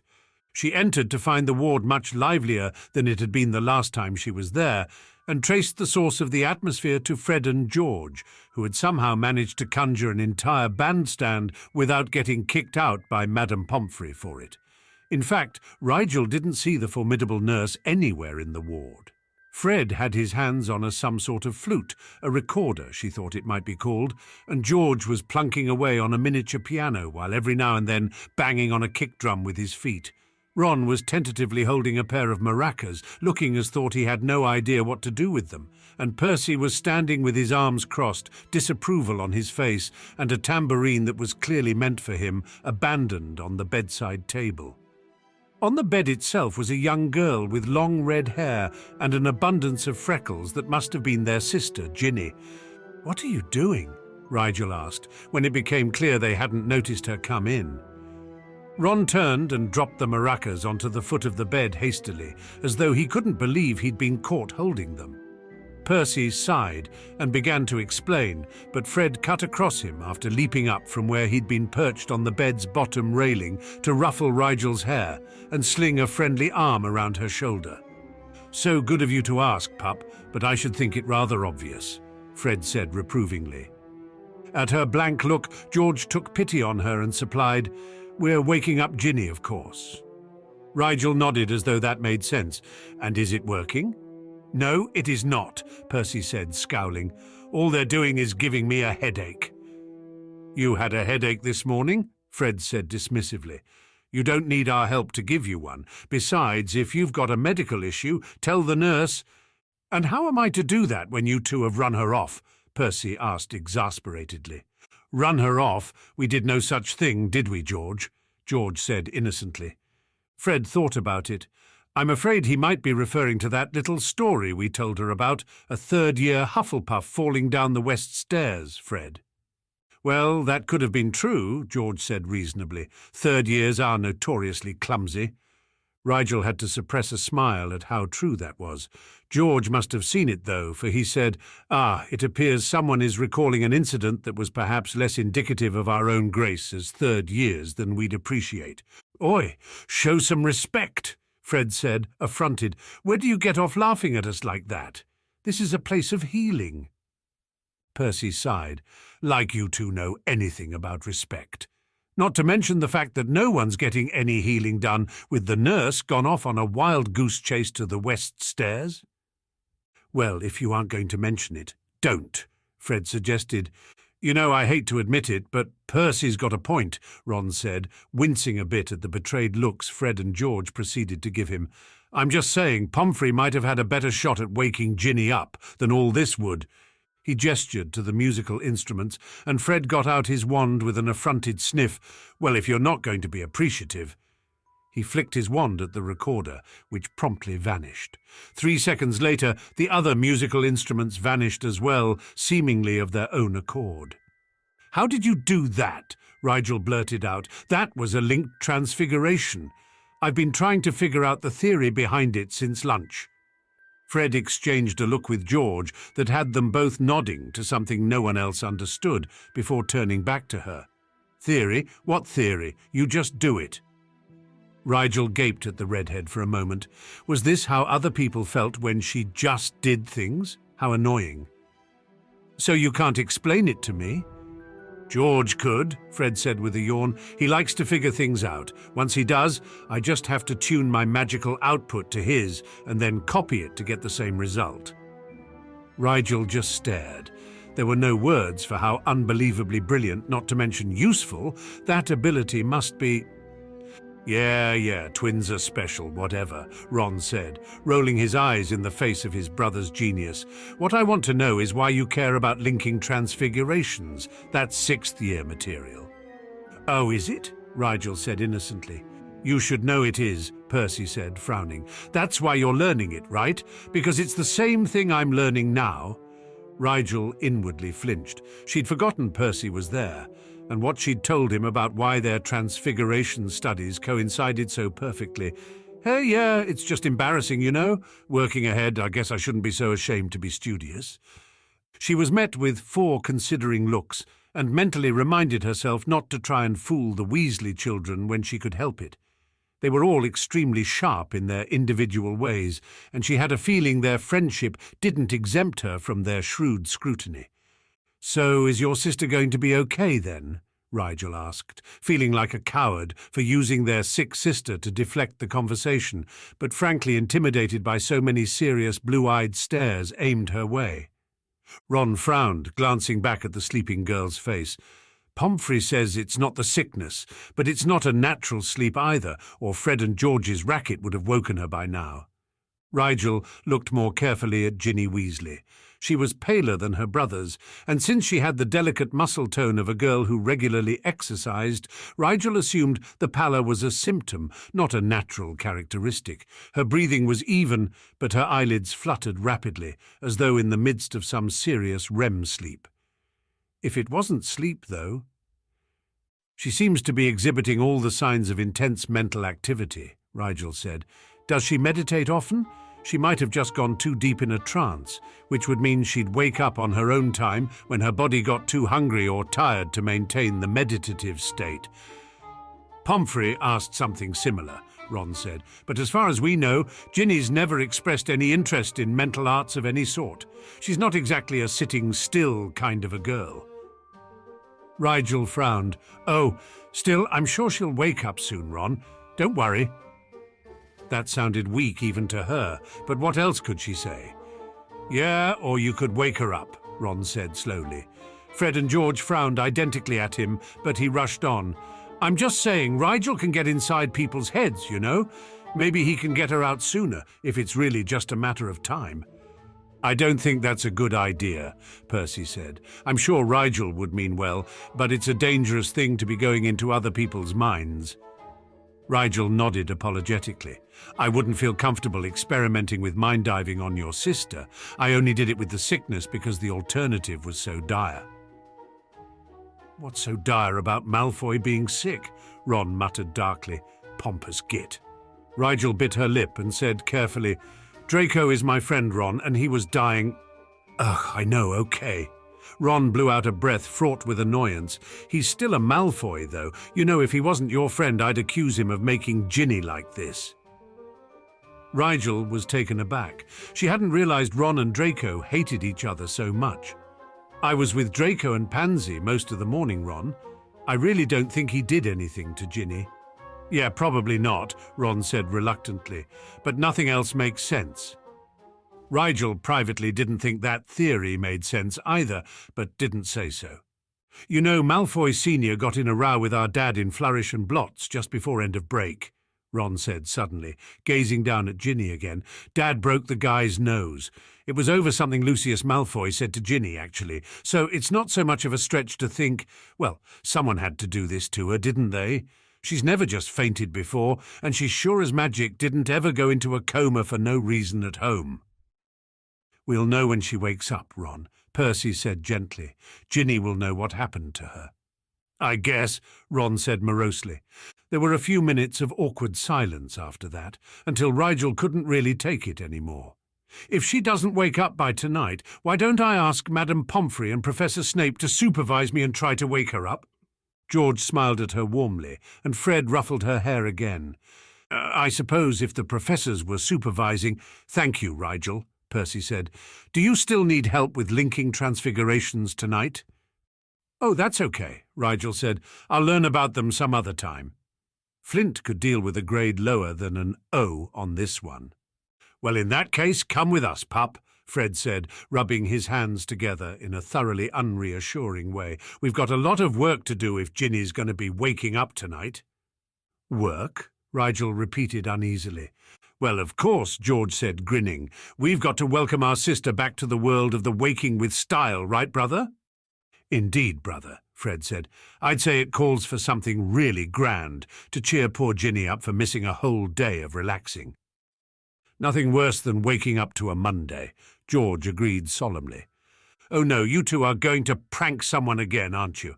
Percy shook his finger at them. I've half a mind to tell McGonagall before you do something to embarrass the rest of us unfortunate enough to share your last name. Ah, but a burgeoning barrister like yourself would never accuse someone before proof beyond a reasonable doubt was established, Fred said gravely. Innocent until proven guilty, Perce, George added. Even you can't argue with that. Now come on, pup, and let's get out of here before he finds some way to argue with that. Rigel barely had time to wave to Ron and Percy as she was ushered unceremoniously out of the hospital wing and whisked off into a seldom-used corridor with the twins. I actually have a bit more studying I was going to do this afternoon. She trailed off when they rounded on her with serious expressions. Oh, you're not getting out of this, George said with sharp cheerfulness. We've not seen you all semester. Do you know how frustrating it is to put off pulling any really good pranks because our touchstone is too busy learning 6th-year transfiguration material to come up to the tower and say hi to us? It's quite frustrating, in case you were wondering, Fred added idly. Rigel winced and opened her mouth to apologize, but Fred went on blithely. Don't apologize, pup. You do that too much anyway. And don't go acting like we kicked you. We're not angry, 'cause we know how you are. Rigel wasn't sure exactly what that meant, but it didn't stop her feeling somehow guilty for it. But we are going to insist you help us out with this prank, George said, smiling down at her from his superior height. And in return, I'll teach you linked transfigurations. Rigel smiled back and gave in. Okay, what are we doing? Well, funny you should ask. They spent the next few hours planning out the prank they were going to pull the next day if Ginny woke up. As far as pranks went, it was surprisingly nice. Rigel was actually looking forward to the end result. They wandered back to the hospital wing after finishing a working dinner in the kitchens, where Binny was happy to help convince the other elves not to clear away their hard work the next day. After assuring them the results would disappear on their own around lunch, the elves more or less happily agreed to leave the prank alone. When they arrived in the whitewashed room, Madame Pomfrey was back, and fixing the twins with a very displeased look that communicated exactly how she felt about being sent off to the West Stairs for an imaginary third-year Hufflepuff earlier. And Professor Snape was standing beside Ginny's bed, a look of concentration on his face that told Rigel he was probably attempting legilimency. Rigel was impressed that he had mastered the mental arts to the extent that he could remain standing while essentially unconscious. As they approached where Ron and Percy were standing off to the side, watching, Professor Snape's features were abruptly animated once more as his consciousness came back to reality. "It is no use," Snape said to Pomfrey, shaking his head. "There is something clouding her mind from legilimency. It is definitely not the sickness. That barrier was solid, but this is more like a dark mist, twisting mental probes away with alarming elasticity. I would say it was the work of an accomplished occlumens, if you had not already insisted that Ginevra Weasley is undisciplined in the mental arts." "Will it lift naturally, Severus?" Pomfrey asked with puckered brows. Snape frowned as well. "Without more information, it is impossible to know." Judging by the troubled expression lurking in the potion master's dark eyes, Rigel gathered he rather doubted it would. "Please, sir," Rigel spoke up, "could I be of any help to Ginny?" Snape and Pomfrey turned measuring looks on her. "I suppose it's possible that your particular talent may, at the least, provide insight to the situation," Snape said slowly. "However, the state of Miss Weasley's mind is currently unknown. This is not the sickness we are dealing with, and as such there may be something considerably less benign lurking about in the girl's mental landscape. I do not like the idea of your going into her mind alone and unprepared." Rigel nodded. "I understand, sir, but if there's a good chance that she is endangered by what caused her collapse, it's important to figure out what it is so that Madame Pomfrey can try and treat it, or else contact some kind of curse breaker or something." The nurse pursed her lips. "Mr. Black is correct, Severus. What I need is information, and there are very few things that can cause permanent damage to a person's consciousness without having direct access to their own mental plane. As such, there does not seem to be much danger to Mr. Black, who will only be projecting his consciousness into Miss Weasley's mindscape. If he feels himself in danger, he can, of course, simply let the connection snap. His consciousness should automatically retreat to his own mind." Snape looked like he'd tasted a milkweed stalk to check its viability and found it soured. "Very well," he said eventually. "I will allow this. But I would like you to allow me to establish a connection to your core, Mr. Black. If I feel a sufficient amount of time has passed on the physical plane, I will send a pulse down the pathways to alert you that you are to return post-haste." Rigel agreed. "Wait just a moment then, sir." She took a seat on the bed next to Ginny's and sank easily into her mental landscape. The familiar mountain brought a nostalgic smile to her face as she hurried into the decoy lab and down through the trap door. She loved coming here. There was something freeing in the air, and she thought it had to do with being able to be completely herself while in the comfort of her own mind, although she stopped for a moment to concentrate on turning her avatar's eyes from green to grey. Even though her physical body was now semi-permanently polyjuiced to have Archie's eyes, her mental self still retained her green eyes and long black hair. She did feel a little taller, though, so at least her estimation of herself was aging properly. Imagine being mentally an 11-year-old forever. She whispered the password to her space room and took a moment to simply bask in the warmth of her magical core before taking the now familiar plunge into the sun. When she reached the other side of her magical core, where it manifested in the physical world as a ball of concentrated magic around her midriff, she used the part of her awareness that controlled her physical body to say, "Ready now." A moment later, a rather agile thorn of magic came shooting toward her magical core from the direction she sensed her professor's core to be. She moved out of the way and sent a coil of her own fiery magic to meet it and help establish the connection. She could feel a pulse of magic come questioningly down the connection, so she sent an affirmative pulse back. Then she stretched her senses toward the magical cores she didn't recognize by feel. She knew Ron's and peripherally Madame Pomfrey's and passed over the two almost identical cores as well, assuming those to be the twins. Of the other two, she stretched toward the smaller and denser of the two cores and established a connection to it. It felt young and rather warm, so she knew before she sent her consciousness along the connection that Ginny Weasley must be a fire type as well. Sure enough, at first glance, Ginny's core looked like a ball of simmering gold. It bubbled and rippled, as though an open flame was heating it constantly from beneath. And when she offered it her hand and asked for entrance, the molten lava-like liquid fire reached out to encase her hand like a warm glove. It was a comforting sort of core, she decided, but also looked a bit volatile. She soon had her entire form encased in hot gold, and after wading blindly forward for a moment, she felt a searing heat wash over her, as though she had just stepped fully into a tempered flame. Then her head popped out the other side to see nothing, absolutely nothing. As far as her eyes could see, there was only air. The ball of fiery metal she was encased in floated in a seemingly endless landscape of sky-blue nothingness. She hesitated before stepping away from the core, not sure what a fall to her death would actually do in another person's mental landscape, but as soon as she let go of the core, gravity took a holiday. She was floating, she noted, with no small amount of interest. No, she was flying. At the barest thought, she was skimming through the air, up, down, and way she could imagine. It was the strangest thing she'd ever experienced in someone else's mind.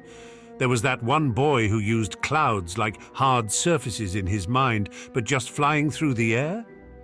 Most people maintained a basic adherence to the natural order of the universe, even in their heads, but Ginny Weasley didn't seem to care about physics.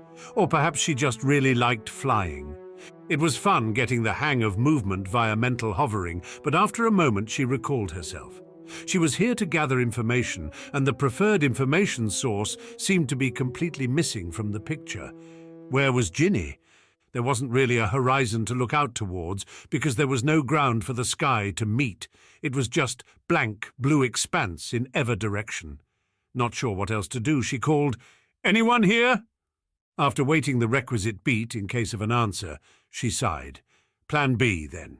She set off in a random direction, deciding to treat the molten magical core at north and simply travel directly away from it. After floating for a while, all the time glancing over her shoulder to check that the only landmark was still in sight, she began to feel uneasy. Her shoulder blades were beginning to itch, as though someone were staring particularly hard at her back. She slowed down her flying and glanced around again, but still nothing was in sight. "Hello?" she tried again. "Ginny Weasley?"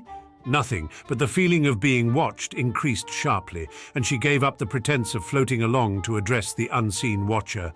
"I know you're there." "You can see me," a quiet voice said from just behind her. "He said you wouldn't be able to." Harry whirled around to stare at the patch of air the voice had come from. She couldn't see anything, but at least she knew she wasn't alone. "Is that you, Ginny?" "How do you know my name?" the voice asked again. It was definitely the voice of a young girl. "Your brothers told me," Harry said. "They sent me to find you." All of a sudden, a girl who looked very much like the Ginny Weasley she'd recently seen in the hospital wing materialized in front of her. Her red hair was pulled back from her face in a ponytail, but a few tendrils escaped to frame the annoyed expression on her face. "My brothers? So after ignoring me for the last month, now they acknowledge my existence?" The girl, who must have been Ginny's mental avatar, snorted. "Typical. So they sent you to find me. Who are you, and how did you even get in here?" Harry blinked at the aggressive tone. "I'm Rigel Black. I came in via your magical core because your physical body fell unconscious in the charms corridor. Do you know how it happened?" "The charms corridor?" Ginny muttered, frowning. I haven't been anywhere near— Hang on, Rigel Black, the one who cured the sleeping sickness. My brother Ron wrote about you in one of his letters, and Fred and George mentioned you this summer too. I think even Percy likes you, actually. But— Ginny looked her over with obvious confusion. I thought you were a boy. Harry tried to look as embarrassed as she was sure a real boy would have. My mental avatar just has long hair, though if we meet in the physical world you'll see me with short hair. Oh, Ginny said. Weird. Anyway, you've found me. Now what? Harry faltered. What indeed? Well, I'm supposed to figure out what happened to you, so Madame Pomfrey or Professor Snape can wake you up. Ginny shuddered. Whatever you do, don't let Snape in here. He hates my family. Probably Fred and George's fault, though I don't remember him being too fond of Charlie now that I think about it. He's not so bad, Harry trailed off under Ginny's unimpressed look. In any case, do you remember what happened to make you fall unconscious? Were you meditating, or did another student curse you with anything? Ginny's face suddenly became carefully blank. Nothing happened. I mean, yeah, I guess I was meditating. I still am, actually, but I'll wake up soon if everyone's really so worried. I mean, sheesh, it's been like half an hour. Harry shook her head. It's been more like half a day at the least. At the girl's shocked look, Harry smiled sympathetically. It can be a bit difficult to judge time in the mental realm. It helps to set an alarm in the physical world to jar you out of it after a few hours just in case, though if you didn't even wake up when they moved you, you must have been very deep in meditation. Your brothers were making all kinds of noise to try and wake you. So in other words, Fred and George were making a ruckus, Ron was watching, and Percy, as usual, was completely ineffectual at trying to stop them. Ginny said flatly. Something like that, Harry said absently. It's strange, though, that you'd be so difficult to wake up, especially if you're not very experienced at occlumency yet. It is usually difficult to retain the meditative concentration at first. Who says I'm inexperienced? Ginny said a bit defensively. Well, I just assumed, I suppose. For one thing, you seemed unfamiliar with the difference in how time is experienced on the mental plane, and for another— Harry glanced around the air meaningfully. Forgive me, but you don't seem to have spent time doing much with your mental landscape. Ginny huffed. This is only the first layer. It's like an illusion. That's why you couldn't see me until I let you. My consciousness was manifesting on the layer beneath this one, which lets me see into the first level without intruders seeing me back. The way she said intruders made Harry wince and hastily apologize. I only broke in because your brothers were so concerned. None of us realized you had fallen unconscious on purpose, and with the sleeping sickness just last term, we didn't want to take any chances. Ginny softened a bit. Those idiots. They never pay me any attention, but as soon as I get so much as a scraped knee, it's like the world is ending. Still, I guess I should say thanks for going to so much trouble for a complete stranger, Black. Please call me Rigel, Harry said. Seems silly to stand on ceremony in your own mind. Can you wake on your own then? Silly question, I guess. If you have the shields to deflect Snape already, you must be more experienced than I assumed. Ginny nodded carefully. It will take me a couple minutes, though. I have some things to tie up here before I leave. Harry nodded. Okay, I'll be going then. I look forward to meeting you officially, and don't be too hard on your brothers when you wake up, okay? Especially Ron. He was really worried someone had hexed you or something. Ginny sighed. Yeah, Ron's a total git, but he's way less crazy than the rest of my family. Oh, here.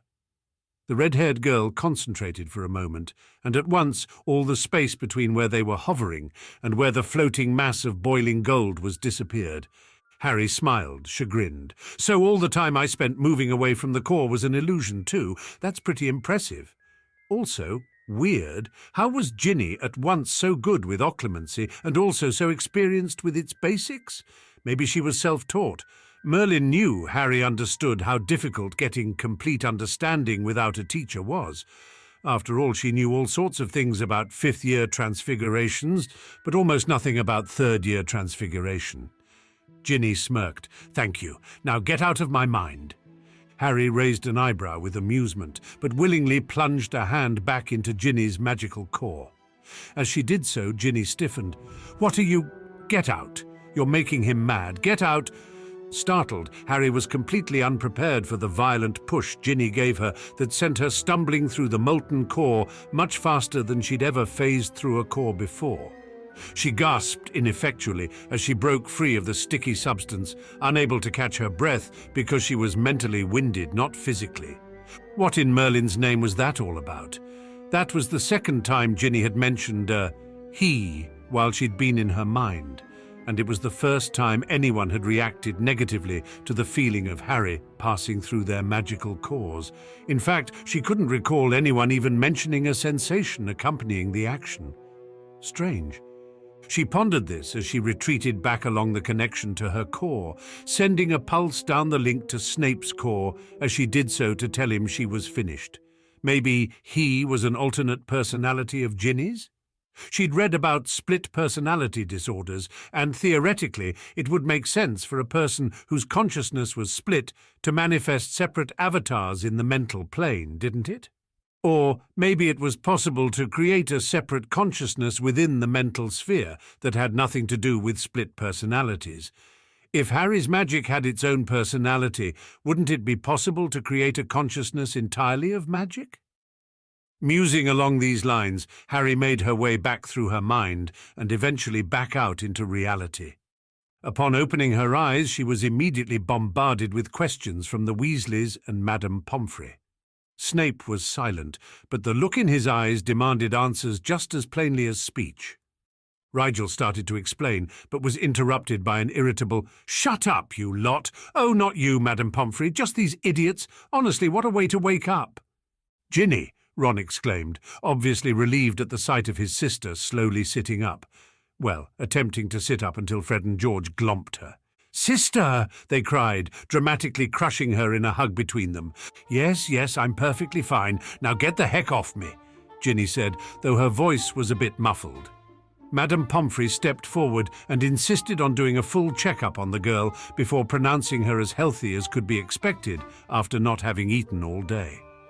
"I told you I was fine, ma'am," Ginny said. "I was practicing my meditation and went a little too deep, that's all."